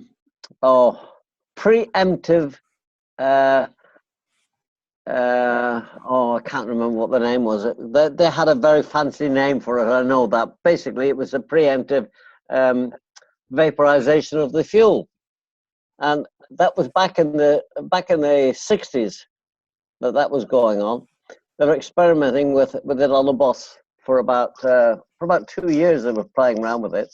There was this bus going around with this thing mounted on the outside of the bus for quite a long time. And I said, "What is it?" And then he explained it to me what they were doing. And they said that there was between 50 and 60% more oxygen in the fuel as it entered the engine. So the engine ran a lot more efficiently. But they had big problems tuning the engine and getting it to work properly. It took a lot of work, but the technology is well known among. Okay. Can I just interject there? Morgan is just mentioning that she would like to leave right now, and she can't leave this show without speaking to us, so it's just not on. So, okay, that's fine. So Morgan, please come in. Please unmute yourself, Morgan. Sure, yeah. Hi, everyone. Sorry, I have to run now. Right at the 2:22 portal, my time. What time? 2:22, I don't. 2:22, where are you? I'm in Vancouver, Canada. Oh, God, yes, of course. Yeah. Well, it's 10:22 here in London, so. Oh, good evening. Good evening. It's almost time for my bed. Yeah. Okay, then. Well, have a good evening. Thank you very much. Have a good sleep. Well, it's been wonderful chatting with you all, and I'll keep up with the next one. Absolutely. And I was also looking at the Realm Dynamics site 7. Very interesting, good stuff. Well done, everyone. Thank you. Look forward to the next chat. For sure. Okay. Likewise. Cheers now. Lovely meeting you. Thank you. Yes. Okay. Okay, and thank you. Bye from Peru. Yes. Hi, Marco. Hi, Jean-Carl. And I forget everyone in the back. It's Daniel. Tom, sorry. Tom and Daniel. the audios. Danielle. Yeah. Danielle, okay. Fantastic. I'll see you again soon. See you soon, everyone. Okay, thank you. It's been great having you. Bye for now. And Merrick snuck in back there too, I see. Hi, Merrick. Cami, Cami, is this a good time to see if there's any? Biggie said that there would be a way that somebody can ask questions in the chat room.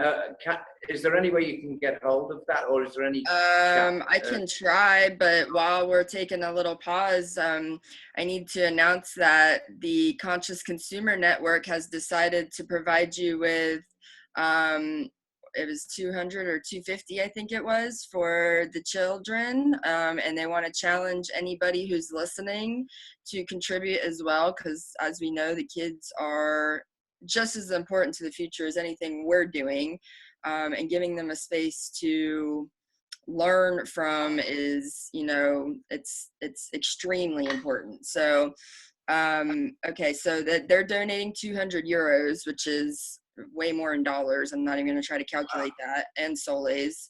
And we have several different ways to donate, which we probably need to discuss. I think Biggie's putting a link to your actual Mission Impossible Peru project donation button in the Conscious Consumer Network page for the show. We also have a One Network donation button. We have a donation button for all the different networks that are participating. Biggie and Mel have been so gracious to give us all this television platform. They're not taking donations for the actual CCN network itself, but they know that the rest of us are working for free, basically doing this work for free. So they have put donation buttons for each one of our networks on their page. So, you know, all the traffic that's coming in for each network, if you find value in the energy exchanges that we're offering in these shows, please do contribute. It would only take $1 a month from every one of our listeners from all of these different networks to really make not only a huge difference in our individual lives, because a lot of us have just sort of leaped out of the matrix. The only work we're doing is this work anymore. But it'll also make a huge difference for humanity, because we're all working on behalf of humanity, and any of the overflow and meeting our basic needs is going back into these projects. So we discussed this, you know, whole pyramid scheme that we're in as a population, a planetary population, last night on a show. The difference between us taking money and, you know, the governments and the corporations taking money is that we're actually letting it flow back down to the bottom of the pyramid, whereas they're hoarding it all at the top. So, you know, giving money to a lot of these nonprofit organizations who are actually set up to benefit the elite is something that you guys might want to start considering, the way that you're exchanging your donation money. You can actually see your money at work in these efforts. So I just wanted to mention that to everybody. And then there's also on xi4.com, on Dave's website, there's also a donation button and a catalog of all the work they've been doing for the last going on, what, 10 months now down in Peru. So definitely check that out. It's a good spell of time. Yeah, I can't remember when you got I'm going to reiterate what that €250 will be spent on right now for you. Rebecca will teach the children English, and she doesn't even speak English herself, but you know, we will do that, and she will even learn herself. And she needs a few books and things, which is not a lot of money, but she does need tables and about a dozen chairs in the office right here, as you see now. We'll put the table over here, and we've got a corner over here as well that is fitting for where all the t-shirts are. This is crying out for people to be sitting in here using a computer and the program to learn the language. And she's also going to be teaching them artistry work like sacred geometry and certain other things, which Rebecca is extremely keen on. And she is a massive magnet for people. She's got children of her own, and that's why these kids, I mean, they were coming here anyway because they like what we're doing. But not only that, I mean, she's just got that divine power that us guys haven't got, let's face it. Let's admit defeat when we've got it. And what we do like is, I mean, I don't know if you see the photograph with all the young lads who came in fully armed up to the teeth with plastic guns. You know, these kids are ferocious, you know, and the ferocious fun that is attached with them. They love it here. They know what we're here for good. They feel it, and they show it. You cannot kid a kidder because it's written all over the face. You've seen the Vatican try to pick the kids up, and they're bellowing out, they're crying their eyes out and all that. You don't see that here. They're very, very welcome here. Nothing goes missing from the kids. And they're calling me Papa. Which is really cool because I've never had any kid of my own. So yeah, they call him Papa now. So I don't know whether they mean he's a potato, because that's another word for a potato now. So anyway, they've got a real nasty sense of humor as well. You know, they play jokes on us all the bloody time. So I mean, Rebecca's got that now.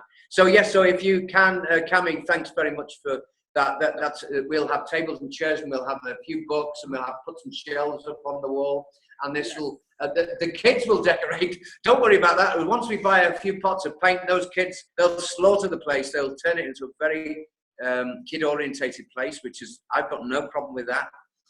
And Rebecca will do a little bit of steering with them. She's certainly not a control freak in any way. She just lets them run at it. It's really beautiful to watch. Awesome. And for people there again, because we're doing TV and radio now, for people that are only listening, consciousconsumernetwork.tv is the link if you want to start watching our faces, for everybody who's been used to listening to us on radio.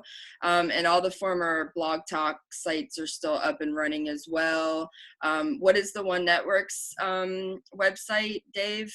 Is it the One Network? It is the One Network. Yeah, the onenetwork.org. .org. Okay, so yeah, we got to remember to start saying that aloud now for people who can't. It's with a central slash network. It's the dash one dash network.org. Yeah. Cool. Okay. Yeah, we don't want to get too big too soon. We've had this problem with Facebook and things like that, where we got too big too soon. We want the quality and not the quantity, and then the quantity becomes very good quality the more that we continue with the quality, and that's what we're bringing here. Not only will Rebecca be bringing the kids' educational sessions, she's very big into recycling, she's very big into beekeeping, honey making, and permaculture. So we're going to get more from Rebecca as she starts picking up more English. She's left now with 6 kids, and she'll be back a little later on. So she's gone. I have no idea where she's gone. If you get a flood of donations that you can't work with, you can always pass it on. There's so many great projects connected to this television station, to all the different networks that are broadcasting on this television station. And, you know, we're all creating a safe landing place for people to step out of the matrix. So if you're still in the matrix and wanting to participate in the evolution that's going on, but aren't quite ready to take that kind of leap because it's pretty scary, you know, to leave your comfortable, cushy job. We understand that. We all had to do it. There's still a way to contribute to what's going on with humanity and your own future, because we're all helping to build the future. And what we're doing is creating a safe landing pad for the rest of the people to get out of this slave system. So, you know, it's not necessarily about growing too big, because those of us who are doing this work know where to put the overflow of monies that are coming in, or overflow of whatever. The abundance is not the issue. It's really just getting people to participate at this point. Yeah. And don't forget, we're all volunteers here. There's no one getting a cent out of anything. In fact, Carl's been so generous this week that he has provided us with a washing machine to wash our clothes, and he's provided us with a cooker so that we can cook some food if we need to. Awesome. And you know, we've got some plywood so we can put some shelves up. So we can't press Carl enough too much, because he's got some tasks that he wants to get directly on with now, and he just wants a nice, safe workshop. I built that this morning. We've got all the tools wrapped up onto the workshop now, and all the tools will lie down on the shelves, and they've got holes to go into, and everything's really cool with that. So, you know, what we need to do is to involve everyone else. If you do send us a portion of 250 euros that Biggie's trying to get for us, and I really appreciate this, I can give that to Rebecca, and Rebecca will lead with that. Carl will then get on with his projects. You've heard about them today, and he's going to get on with those. And you've heard from Enrique, he's going to bring his bike, or he's going to bring a friend's tractor around, or whatever. We're going to have a go at those little jobs and do it in the now. And this is what's really cool here. Sort of Cami, so if you're on that particular subject, have you got any closing statements on that? Or do you want to bring Carrie in for a little conversation on this just for a moment? Yeah, I just wanted to say a couple of things. Cami, that was awesome. You're so well spoken, and Cami and I are kind of compadres. We work together every week, and produce the 21st Century Superhuman blog talk radio show. Well, it's really Bridge to Paradise, but it's kind of become the 21st Century Superhuman show. And we have different guests, and it's awesome. It's so awesome to be doing this work. And I just want to say how much I honor every single person who's here, the brilliant minds and hearts that have come together to just put everything in their lives out, share with one another. And we're so much better because of each other. And I invite anybody who's listening to join us. It's the most exciting thing you'll ever do with your life, to step into who you really are. And I'm sorry for getting jumped, but we're a little behind. I'm still working on rebuilding our website, and we've got a lot of cool things going on though. So I want people to join us too. And I'm just so grateful to be part of this whole family. Yes, I want to second that. And also, while she brought that up, we have 7 coming on. It'll be broadcasted on CCN as well on Expanding You Tuesday from 1 to 3 Eastern time. And hopefully Morgan will join us and we can get a little more in depth into his brilliant work. And then Carrie and I's show, Bridge to Paradise, where we actually do live, like, fireside chat readings of the 21st Century Superhuman book that she wrote that covers the gamut of this whole entire shift from a physical to a consciousness perspective. We do that show on Monday nights at 8 p.m. Eastern time for anybody who's looking for an upgrade. That's essentially what we're doing every week. Yeah, it's really fun, and we get emails from people, and I'm sure, there's so many listeners now gathering around this hub, and we get messages from listeners saying, my whole life is changing because of you. And we are just the voice of our own hearts, and we're just living the truth that's being born inside of us. And I think we just kind of are holding hands and jumping. It says jump and the net will appear, leap and the net will appear. And I'm just grateful for every person and the work that all of us together here and everybody who's listening is doing to step into a heart space, to be true to the vibration of who they really are and begin expressing that in the world. So that's what we're about. Together we create the free energy exchange that is what Seven was talking about earlier. When we get our final evolutionary biological upgrades, we're kind of living it in advance now as these forerunners, these way showers, and what we're doing in serving the population, and then them in turn showing us appreciation is a toroidal loop, the same free energy loop that we're creating in these machines that we're trying to, get people off the grid with. So, we're already demonstrating how this is possible within the human population, exchanging energy between each other as well. And it's a lot of fun to be a part of. You don't need drugs. Talk about being high on life. Yeah, and we do really see on a daily basis. There's all the conversation about funding coming from different places. But, when we put ourselves into the source field, every single thing we need can come to us, and it does come to us. We see miracles and amazing things. A Course in Miracles says miracles are a common everyday experience when we live in love. And so, anyway. So true. Yeah. I can attest. Carrie, we love your tears of joy. We share them, and you're a blessing for us. Really, you are. We all feel you here. And just as we move in now to the 501c3 talk that we're going to have with Tom and Daniela here, it's what a cue to bring Darko in, just so that everybody else knows who Darko is. And there's quite a lot of you who are now using his salt regime. So Darko, welcome to Mission Impossible 7 again. You're coming in and giving us the delights of your knowledge that we're all using here in Peru. And there's several. We've got LK in the room. She's using your protocol. We've heard from Donald, who's struggling like all else. 70-something years old. You got a couple of dogs with you, Doctor. Welcome to the show. Yeah, the neighbor's dog is probably coming by, so my dogs are getting crazy. Sorry about it. He gets roosters in the morning. I'm living in a wild west, I think.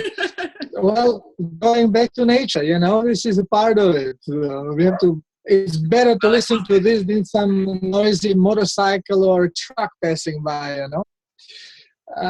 Anyway, I'm glad to be here always, and I'm always standing here on a stand in the case somebody needs help or somebody has a question that needs to be answered, especially about food, because I think that humanity is lost in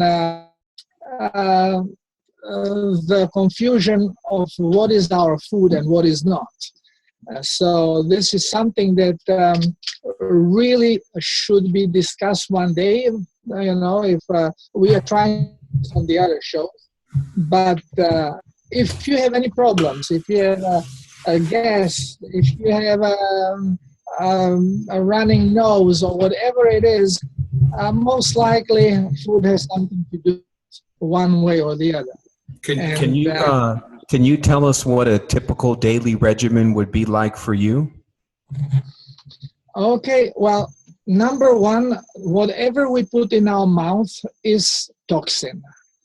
We don't need to eat. We eat only because we have this program running that we are obeying that leads animals. So now we become animal ourselves, and when we are in this animalistic subconscious, then we have to see that we are actually omnivore.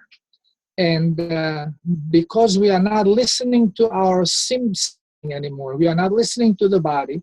When we have a little gas forming, we say, it's normal because I ate that. Well, if you ate it and this is giving you gas, it means don't eat it. Doesn't mean it's normal. But we are not listening anymore to signaling. So we pop some pill or it's something that will contradict whatever we did wrong, and we say, okay, this is fine. So as omnivores, now check what omnivores do. Go and look in nature, not in your yard, because dog has the same bad habits as we do. So look at nature. Who is omnivore? It's your bear, it's your wolf, it's your wild boar. And what do they eat actually? Where the energy comes on, it's basically meat and fat. Even though boar looks like it's digging a lot because it's in a soil and we think, oh, looking for roots. No, it's looking for a nest of mice. It's looking for a nest of rats. It's looking for worms. And this is where the food is coming from. And then they're supplementing this with fruits because fruit is sweet. So it's kind of cooperation between a plant and animal to eat the fruit and then spread the seeds. But we should not chew the seeds because they're protective proteins. Again, we do that. We do all these wrong things and then we wonder how come we are sick. The work that we do actually is we get accustomed to have glucose in our diet. And glucose actually creates avalanche of bad things, and one of them immediately ages you. If you eliminate the glucose from your diet, you will be like every other animal living to your golden mane in genetics, which is roughly 20 to 30 times your adolescent age. Now, if you look at the nature, it always happens that. But when you look at the humans, we say somebody is 110 years old. Whoa, he's great. How can he live so long? Well, if you actually look, it's not even 10 times the adolescent age, which is way, way below the standard. We should at least 20 times to 30. So 260 to 350 years, 400 years, this should be our standard. We are not there only because of food, mainly because of one carbohydrate, which is glucose. Should never be in our diet. It's not in the diet of any other multicellular animal. Only we do it, and we get there by cooking food. We destroy cellulose. Can I interrupt you there? I just want you to reiterate what you just said there about our longevity. And I know that you and Clive DeCarlin and Dr. Jeremy Ayres do a lot of work on longevity, and it's really commendable stuff. But I just want you to reiterate the life of a parrot and its adolescence, because this is where you're getting your information from, is it not?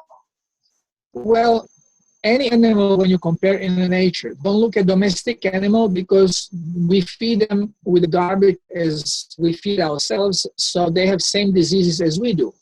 But if you look in nature, let's say wild parrot, Amazonian parrot, the green one, adolescent age is about 5 to 6 years. They live in nature about 100 to 160 years of age.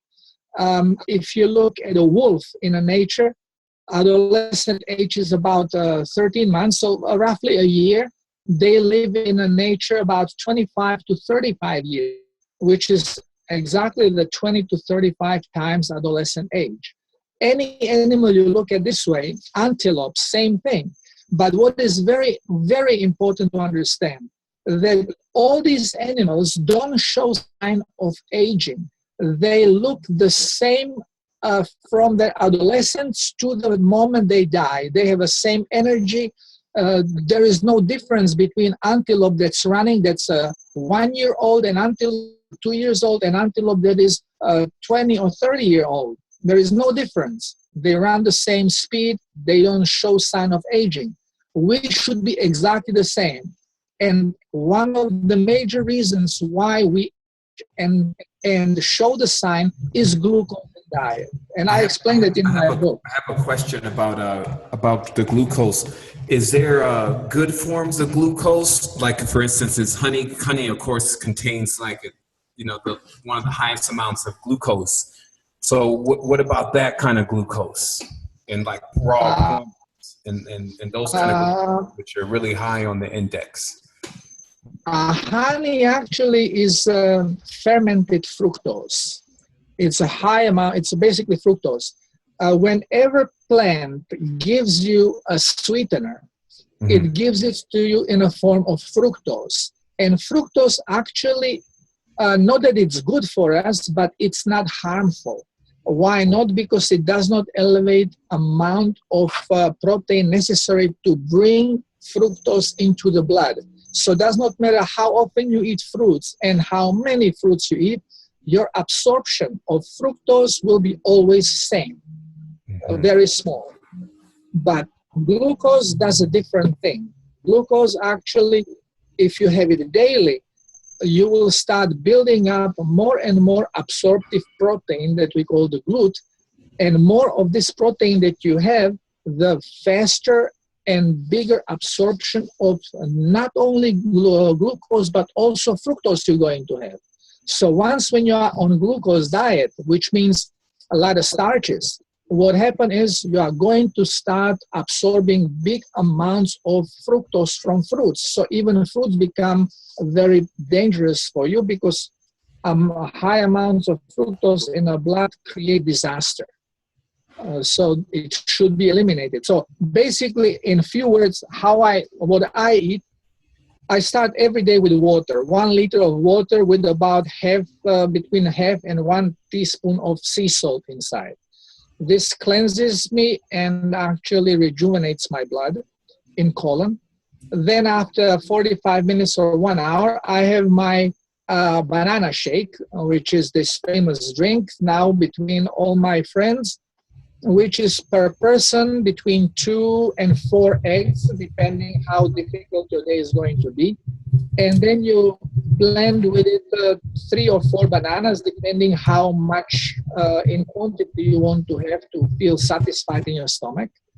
Then you put in about 2 or 4 spoons of coconut oil and a splash of water so you can liquefy it. For taste, my wife likes to add vanilla, but very often I do it without, because it tastes great without vanilla also.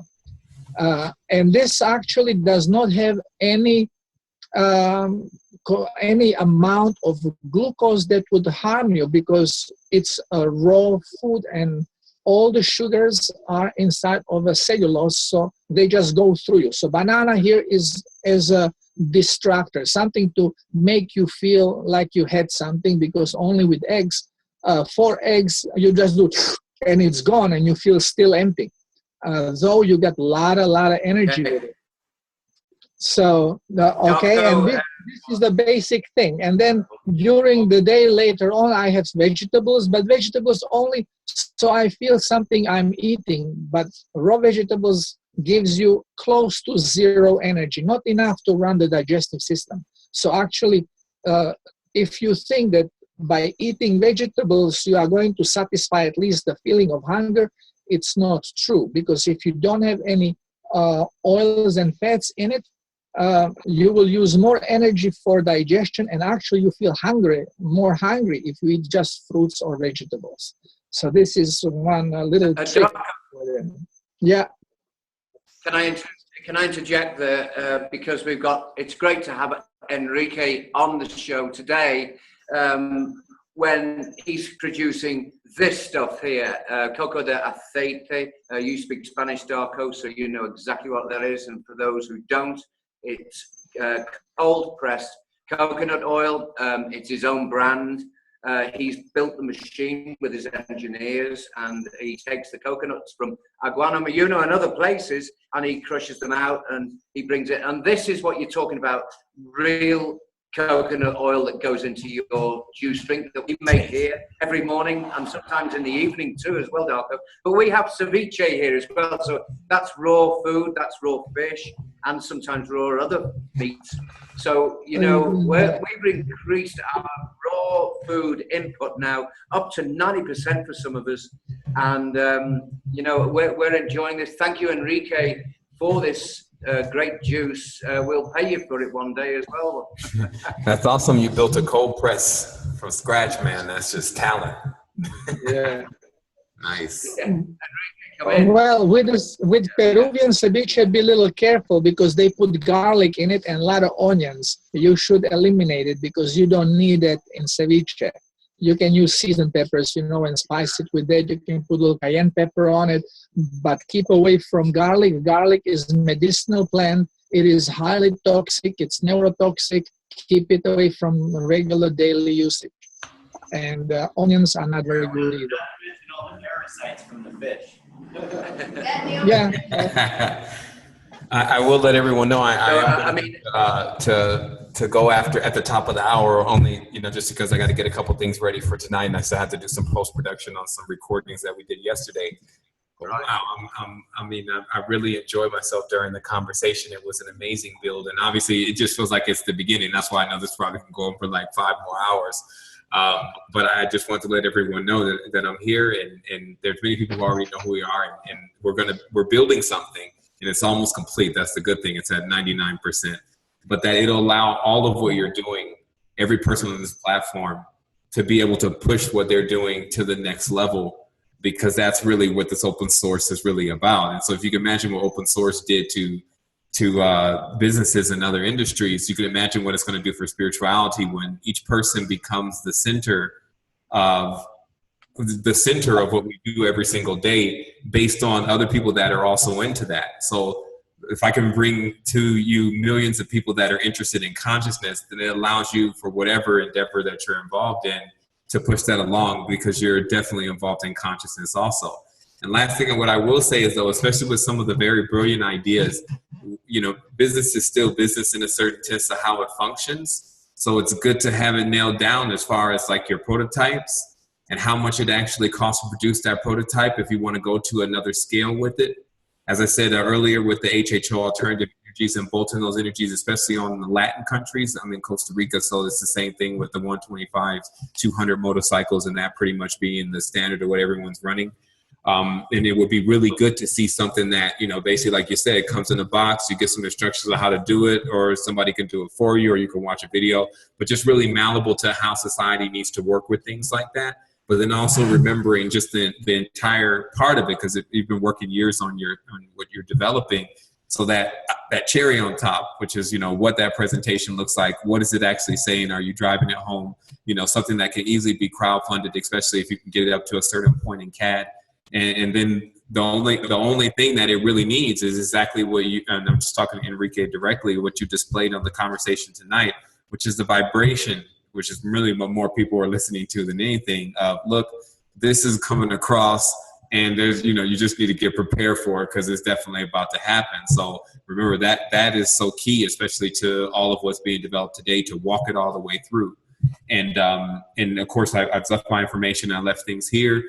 You can always interface with me at any point in time for ideas. I'm really an idea person. I extend that to anyone. We just schedule it in because obviously there's thousands of people that I'm managing these days in a certain sense of wanting to talk to me. But I can delegate like 20 minutes to, if you have something that you want to know, how should I go at this? I can render the brain to do that, to help you do that, because it's really simple for me. And then where I've taken this now is because I've always been personally financially secure since this even began and before this began. So I've oftentimes watched my network grow because I wasn't actually having to ask anyone for anything, because the moment that I asked, it seemed like they weren't going to give anything. And this is where it challenges us also to be inventors and to get our projects to where they need to go. Because if you just watch Kickstarter and watch Indiegogo and you go to the top items fund, even if when watching those videos as an empath, you can interface with those currents of how you're going to basically put your spin on it, your thumbprint, which is unique to you, your spin on it, but understanding the packaging and how it needs to come to the individuals in order to get people to catch on to it. So I think one of the biggest things that just need to be added on is a unified place. And Conscious, the network that we're on now, is doing that, is a media outlet of that. We're just a social network of that same thing, but we would also feature CC in our network. So in every sense, it's just the tentacles that does connect to all these different spaces. And so I'm looking forward again to seeing more from all the individuals here. If you want to send your information across so I can connect with you. We're also building a professionals page. So if you just have a skill set and you're looking for conscious people to work with that skill set, we're pairing those kind of people together.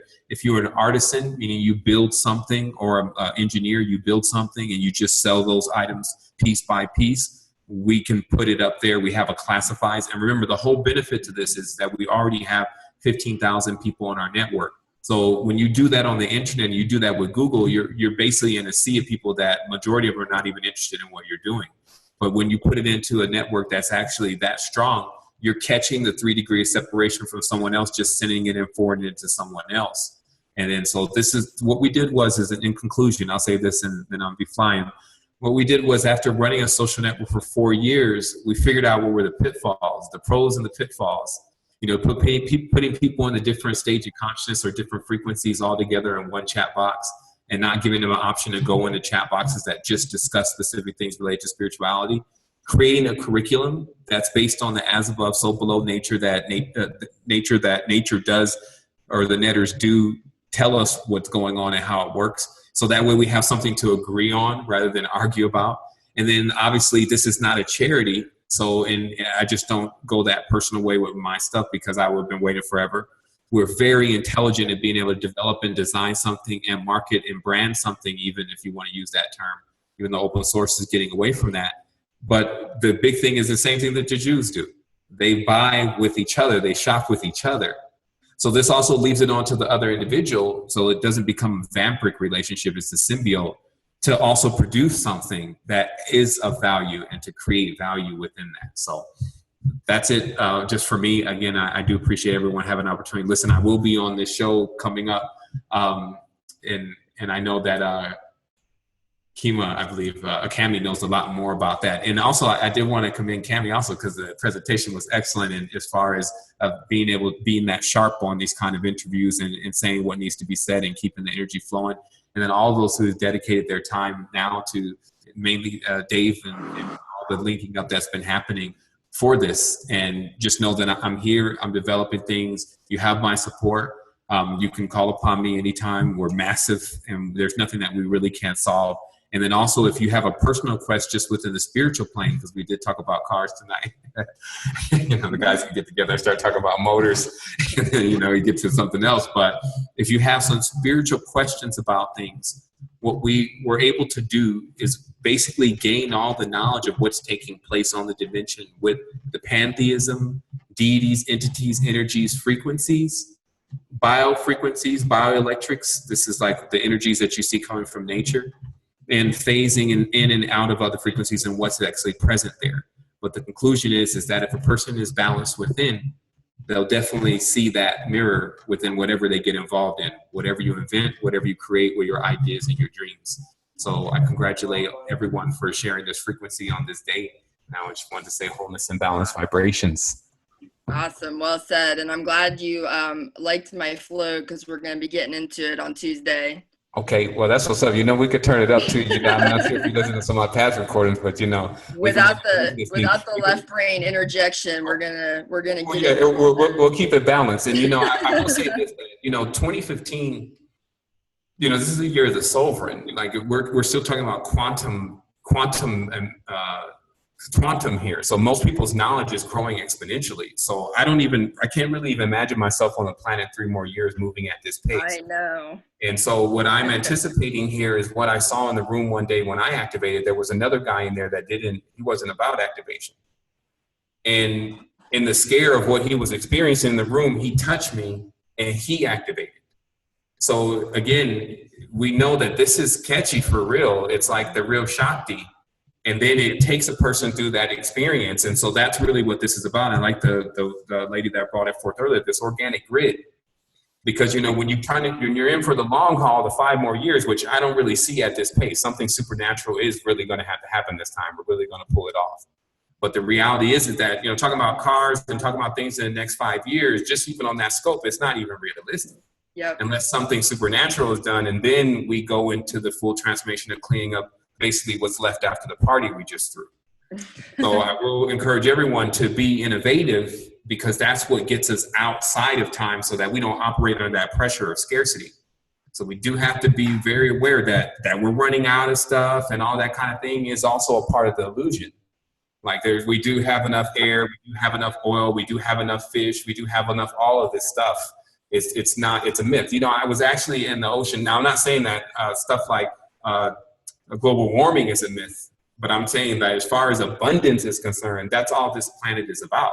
That's all that vortex and spiral and all that is really about. I saw these fish, just as the sidebar, I saw these fish they were only like a half a centimeter and even a half centimeter thick. And they filled up almost the entire ocean where I was in Costa Rica here. So this is an unaccountable amount of fish. So these waters are, you know, everything is still teeming with life. So I would just advise that, especially to stay balanced in all this. Don't subscribe to that whole rat race kind of frequency of we got to do it or else. Like, this is something that's going to get done. And the best thing that can happen is everyone being balanced and linking together and being able to perform in the zone rather than under the stress of, you know, something else. That's right. It's only about the speed at which it's going to get done at this point. There's no question it's going to happen. Exactly, for sure. And I'm trying to see it in my lifetime too. So I think that that's the only thing that we would want to add to this, is that I'm not trying to be like 100 years in the future with this. I'm talking about 5 years tops. Yeah, this decade.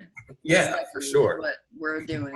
This year, even. I mean. Yeah, there you go. All right.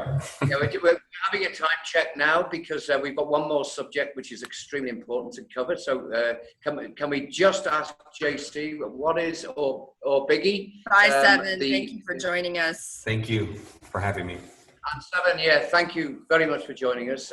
It looks like the girls are going to lead with more with you later, and we'll speak with you very soon as well. So what have we got, John? Biggie says we got some time. There's not another show scheduled for a while, so we can probably pull off for another half hour or so if we need it. Okay, that's great.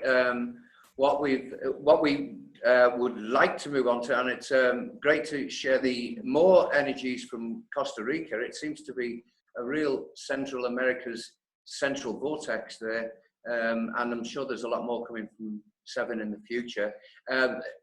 His friends are here today, Daniela and Tom behind us, and what I'd like to move on to, because we've got Carrie Ellis here, and you, Cami, and there's a few others in the room that are very mindful. JC, Carl here, and we're all mindful about the Cobra posting just recently regarding the 501c3.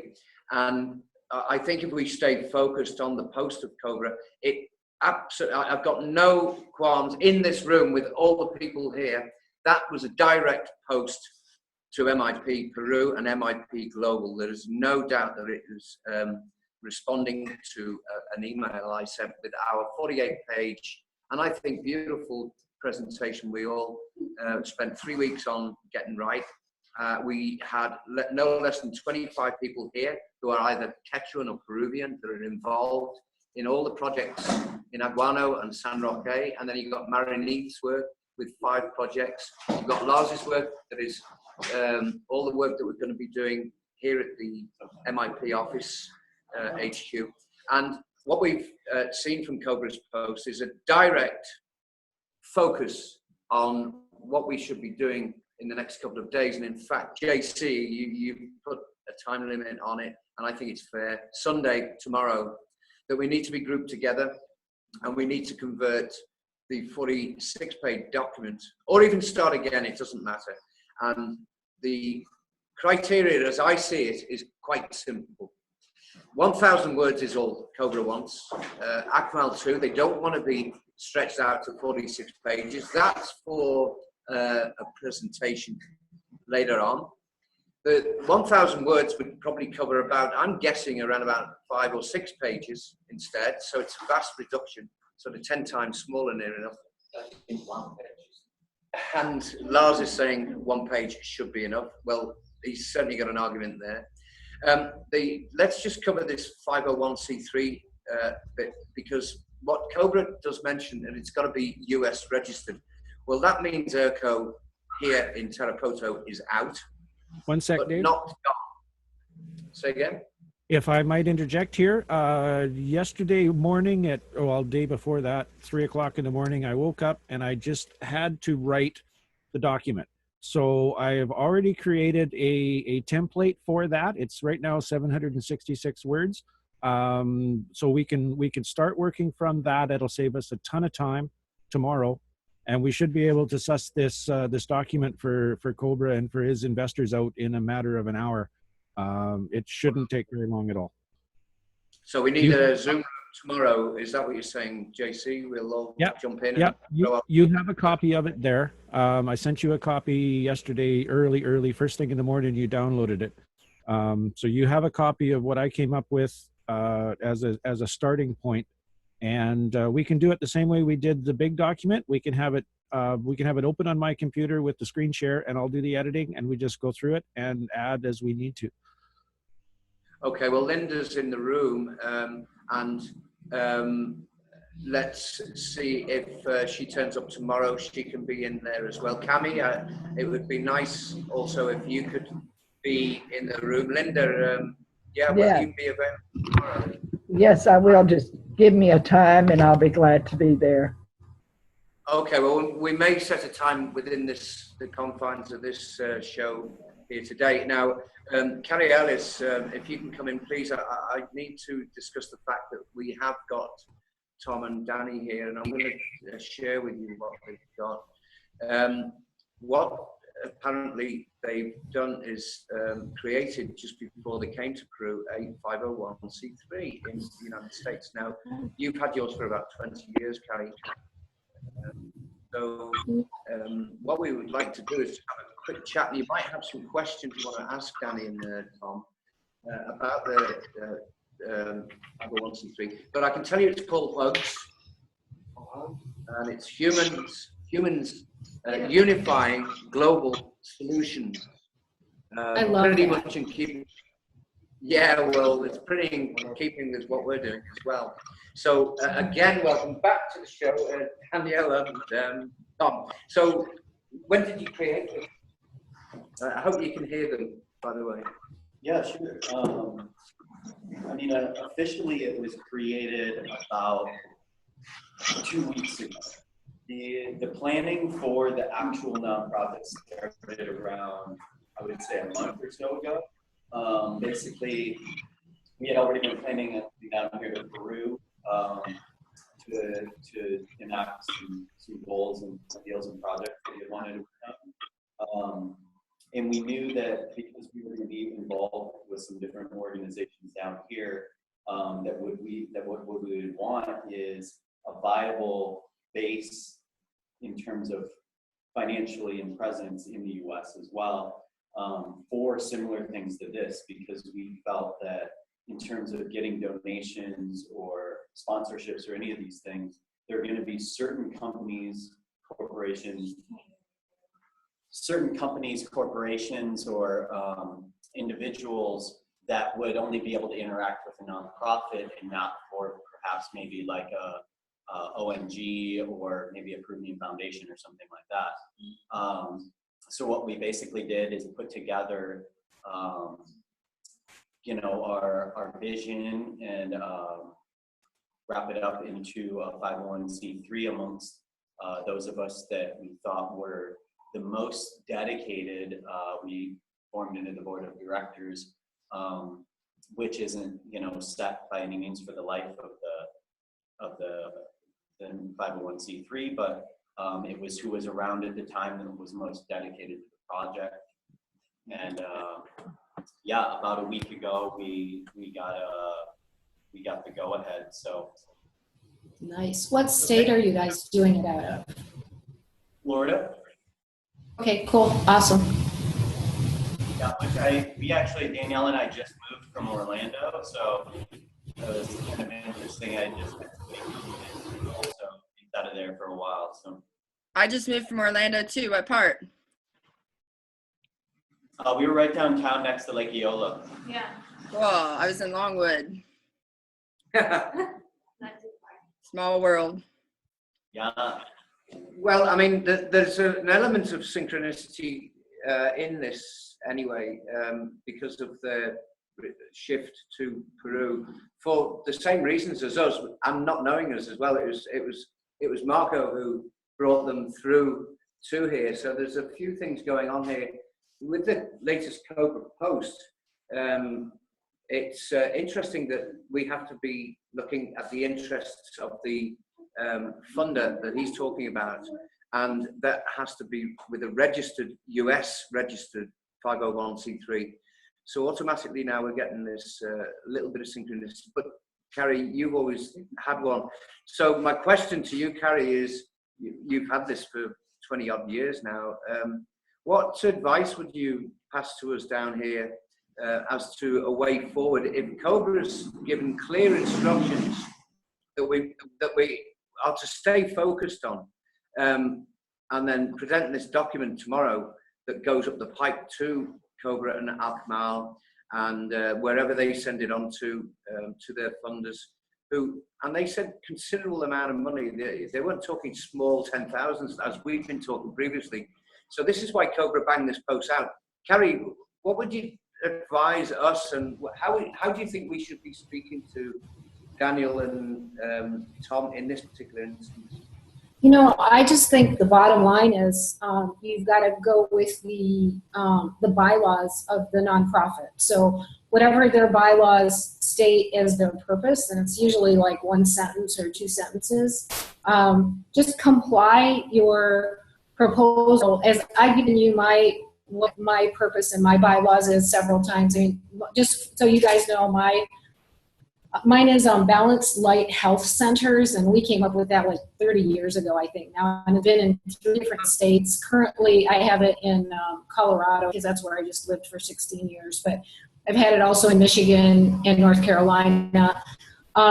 So, I mean, the point is you have to go by the bylaws of that. And you can have different names under a nonprofit. So just because mine is Balanced Light Health Centers, we could still have Mission Impossible programs around the world. For mine, it has to be related to education, mentally, physically, emotionally, spiritually, which basically covers everything we're doing anyway.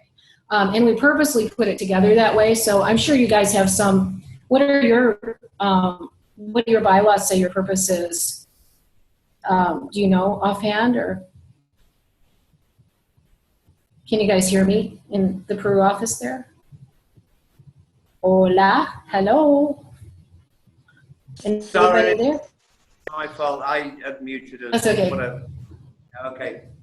Interestingly enough, we set this nonprofit up so recently and we've been so busy since we got to Peru that we actually haven't had the time to have the meeting to finalize the bylaws. So we could prospectively make sure that it incorporates everything here. The mission that we have basically, to read it off, is the research, documentation, and implementation of viable solutions with respect to the needs of all beings on the planet. Probably you could extend that to animals as well.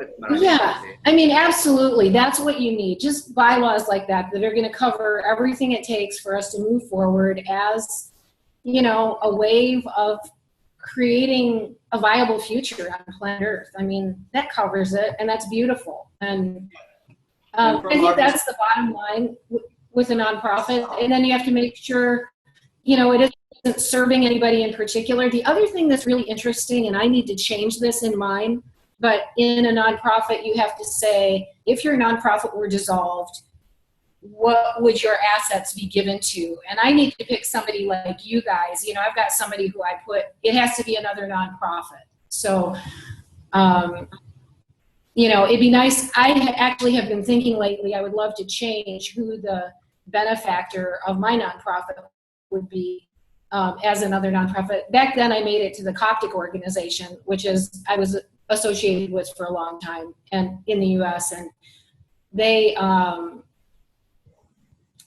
and we actually used their bylaws. We kind of copied them, or we used them as a basis to write up our bylaws. So it was really a nice exchange.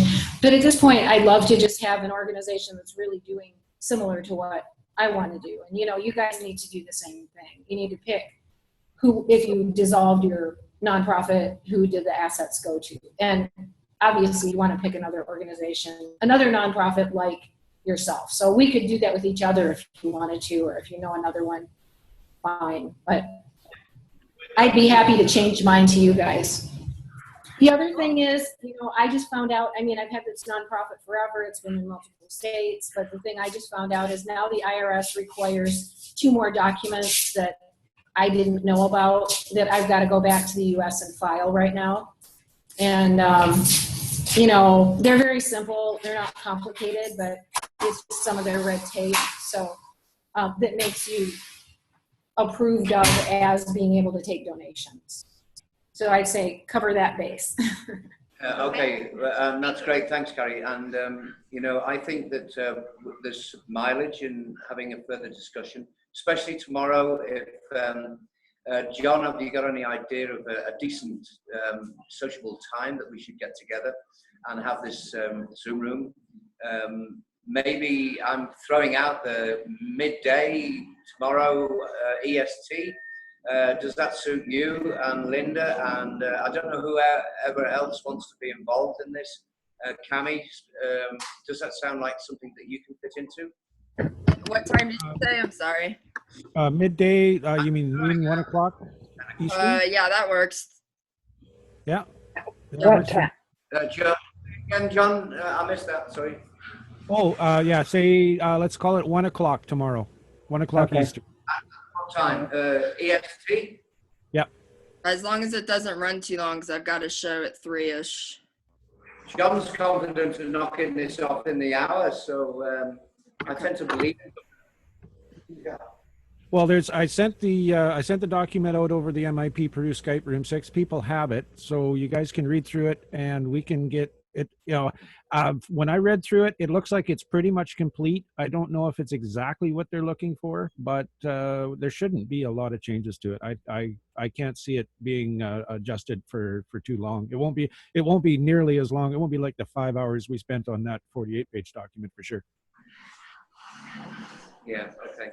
Okay. Well, I'll have a fresh look at it in the morning. I won't look at it this evening now, just as it's going dark here. So I'll be fresh on it tomorrow morning, and we'll have a little look. The other thing, Dave, the other thing, which I've said to you repeatedly also, is all of the funding sources right at this time want to see everything connected to humanitarian efforts. So everything we do seems to be bridging, you know, both progressive ideas and humanitarian efforts. But I think that's important to keep in mind. I don't know. We obviously take that on board, but also the word is education, what's the word I'm looking for? Expeditionary, you know, reporting back from the scene, and that's what we're good at here at Peru. We really do report back from the scene, and then we have the next problem is we have to then educate people and keep it damn simple, dead simple. These people want a simple life. And they're dead right in wanting a simple life. We shouldn't complicate it. So that's our job. We take it seriously, and we have a lot of fun on the way. So, you know, great. So I think we've done as much work as we can today on this show. I think it's been a great show and absolute fabulous variety of conversation that we've had. Does anyone want to throw anything across the planet and let's grab hold of it and talk about it? LK, would you like to come in and say hi? I'm sorry to keep you right to the end here, but you are recommended to us as a very good friend from Akmal, who's been here in Tokyo. And so welcome right to the end of the show from Frankfurt, my dear. Hi, sweetheart. Thank you for introducing me. I'm very fine, thank you. I want to thank you officially as well to Darko because of his salt drink. It was a miracle. I feel so much better. Yeah, thank you, Darko.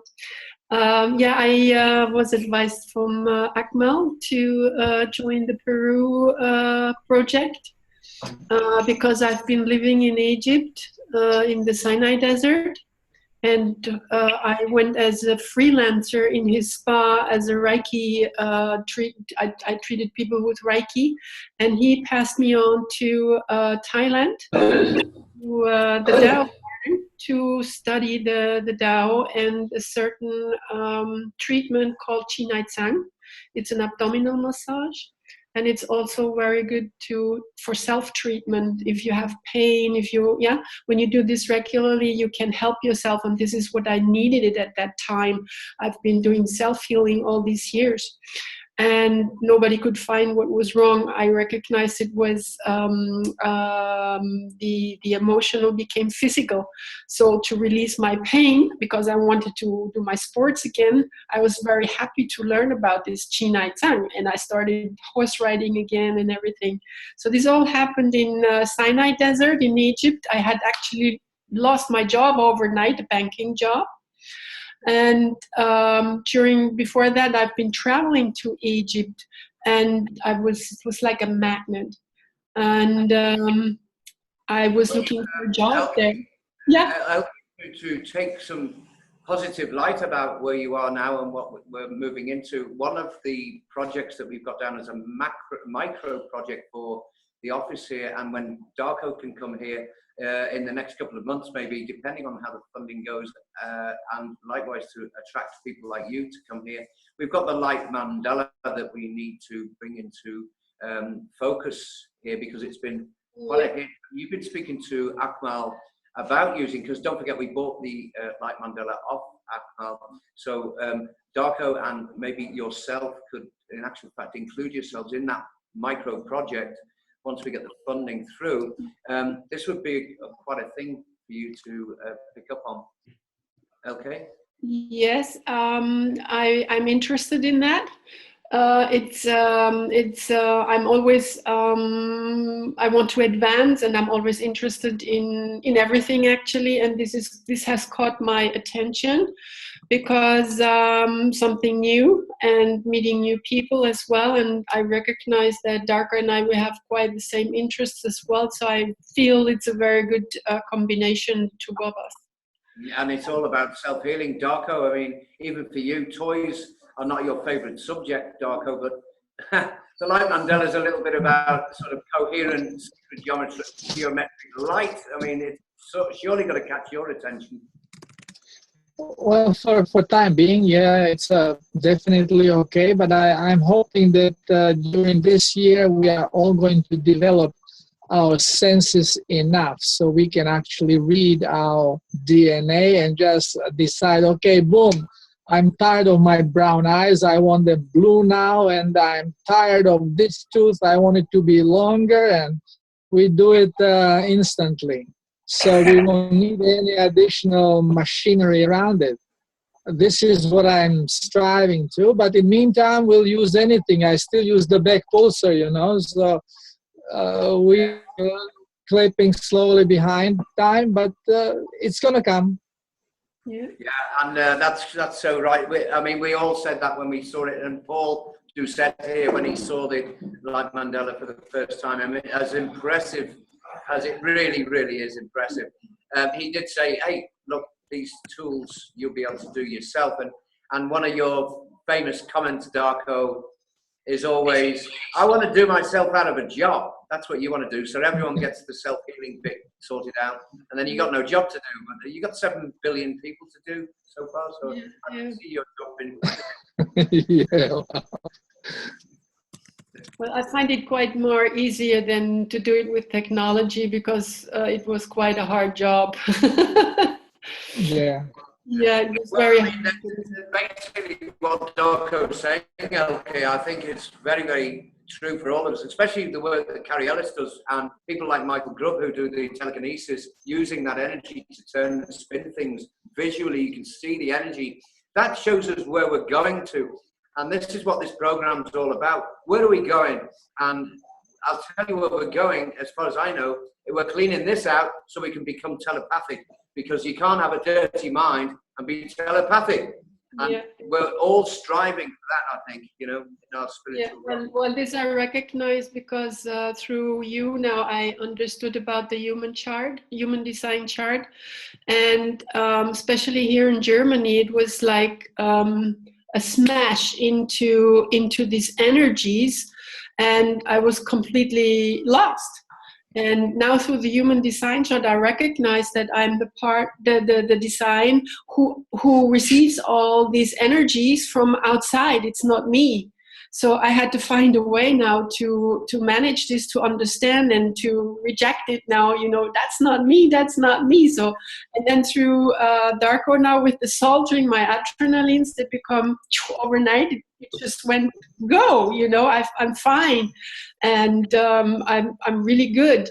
At the same time now, since quite some time, I recognize that I'm a channel, and that is with the Mayan calendar. And I draw paintings. I do mandalas.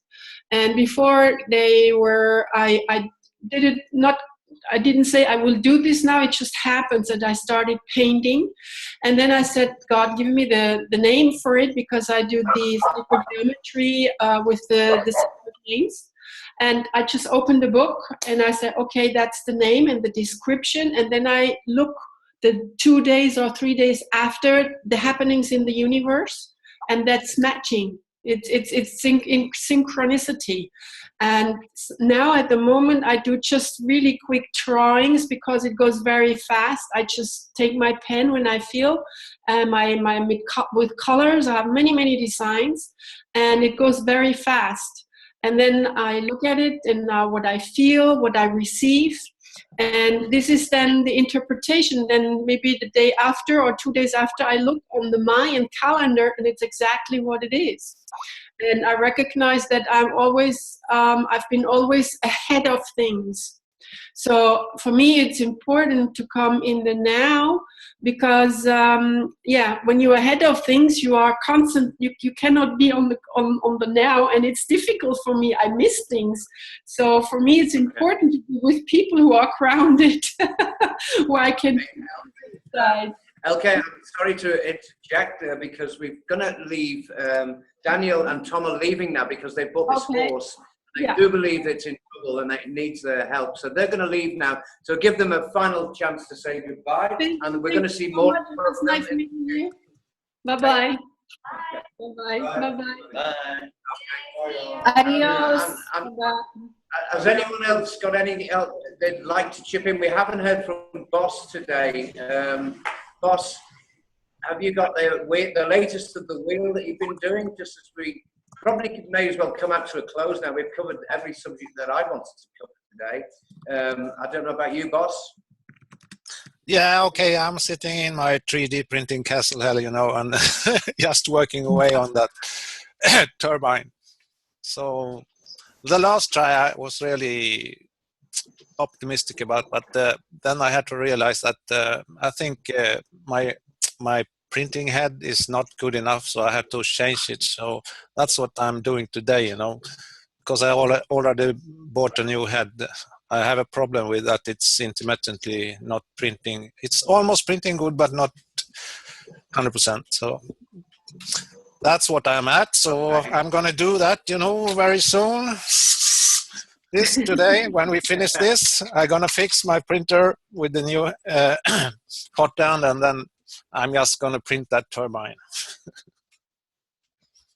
I don't know if you've got the current wind turbine that you have printed there, just to show us again, because I can look at that and I can get a lot of reading off it. Yeah, you can have. Yeah, you can see this last test print. This is not full resolution, let's see. So I printed this, and then I took it apart just to fix a bug in the software. So I think I have it all now going to print fine, but I have to change that hot end. That's it. That's right. I mean, honestly, I can see a future in that, really can, with an alternator on that, and I can see them on these motor taxis here. I get sort of a bit of a buzz when I see that thing, even though it looks like it's hanging there with a few blades missing. I'm from a construction background, so I can see that slamming together and creating some spin. So that's pretty neat. And I've also seen John's 3D drawings, and when you see that, you can feel spin from it. It's got it all. Yeah, it's going to be a lot of fun to try it out. Yeah. Okay.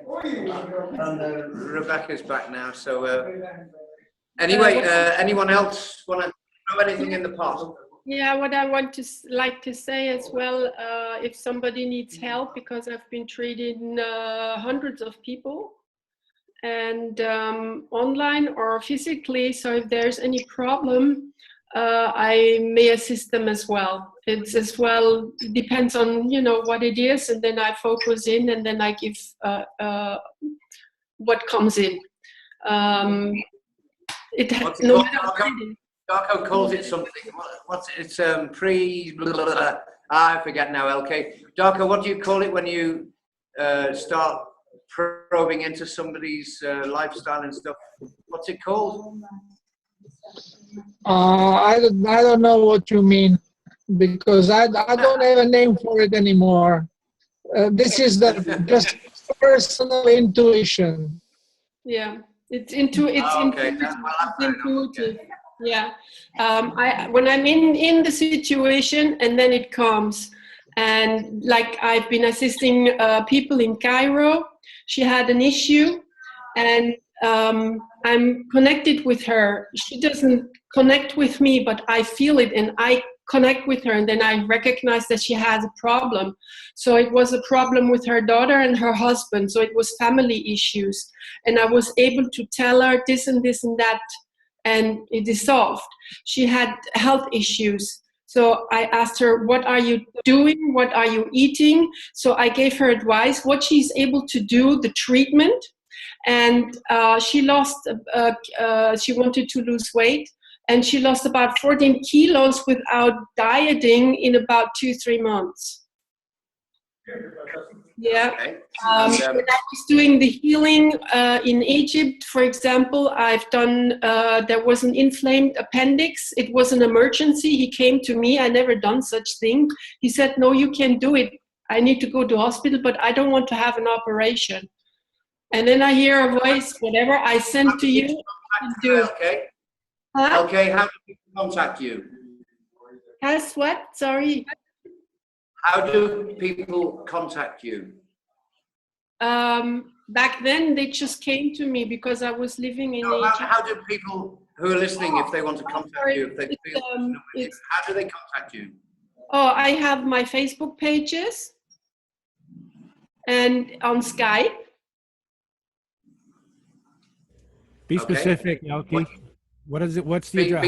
How can they find you This is what we do. Facebook and On Skype? Facebook, yeah, I have my Facebook under my name, Elke Neubeck, or Elke Tao Health Practitioner. Just look up my name and you have several pages. They all come in one. And you can say, sorry? Put it in the chat below so that we can cover it in. Yeah. Let me see. Chat room. Because I just want to round off, LK. I want to round off what Cami said before, Biggie, for Rebecca's purposes. Now, I may have to translate for Rebecca's purposes because she doesn't know. She's been out with the children, and there's something happened on this show that was extremely important. Cami, can you just restate what you said before regarding the children and what Biggie has proposed that we do? Yeah, so what the Conscious Consumer Network is going to donate 200 euros for the purposes that you asked for. But they're challenging anyone who's listening to not just let it be done there, you know, just go ahead and jump in and start adding value to this project, because these kids need a lot more than just some tables and chairs. So, you know, just because that need has been met doesn't mean that you don't, if you're inspired to participate, that you're not welcome to do so, because there's a lot of things that need to be done down there in Peru, that things that we overlook here in the Western world that aren't being taken care of. So, you know. And just going back on the other, I do notice that Elke's put a Gmail account. Yeah, and anyone who wants to give out their site, I noticed Enrique, if he's still here, he had put some in chat, put some links in chat, which I believe will be in the CCN broadcast. But there again, as far as the radio broadcast for people who are hearing it in different modalities, we want to go ahead and say those things out loud too. So if he's still around, I know his video's off, but if he's still around and wants to give out that site verbally, do so. Okay, and just to translate what you've just said there, and I hope that I get it right, is for Rebecca, is the CCN donata euro 200 para ti, para comprar mesas y sillas. Sí, claro. Y comprar cosas, and as como Cami dice, falta más cosas que una impresora, the printer, a projector, yeah. So we've got a lot of things that she's got plans for that we can use that money, and we'll be very thankful for that. And it's in good hands as well. I can guarantee that for you. So, and you'll be able to. Todos los viernes para ellos. Entonces el proyector y pantalla. She's got afuera. Yeah, she's got loads of things. Yeah, it's basically like setting up a schoolroom. I heard her, you know, naming off some items that they could use, and that's the things I'm talking about that we take for granted here. You know, they're starting from scratch, and you can actually see your money at work. I can't emphasize that enough. You will see these things next week and the week after set up in these rooms. So, you know, don't just be an anonymous donor, get involved in what you're trying to help do in your donations. You know, watch your money at work. There's no better way of participating than, you know, being an active donor. Yeah, and with these people coming in here, they're creating the vortex of this new tsunami of abundance that we're all creating, we're all a part of. And these children are fantastic, and we love being associated with them. And it's hats off to Rebecca for being the magnet here that's drawing them in here. This is fantastic work, you know. Magnetic woman.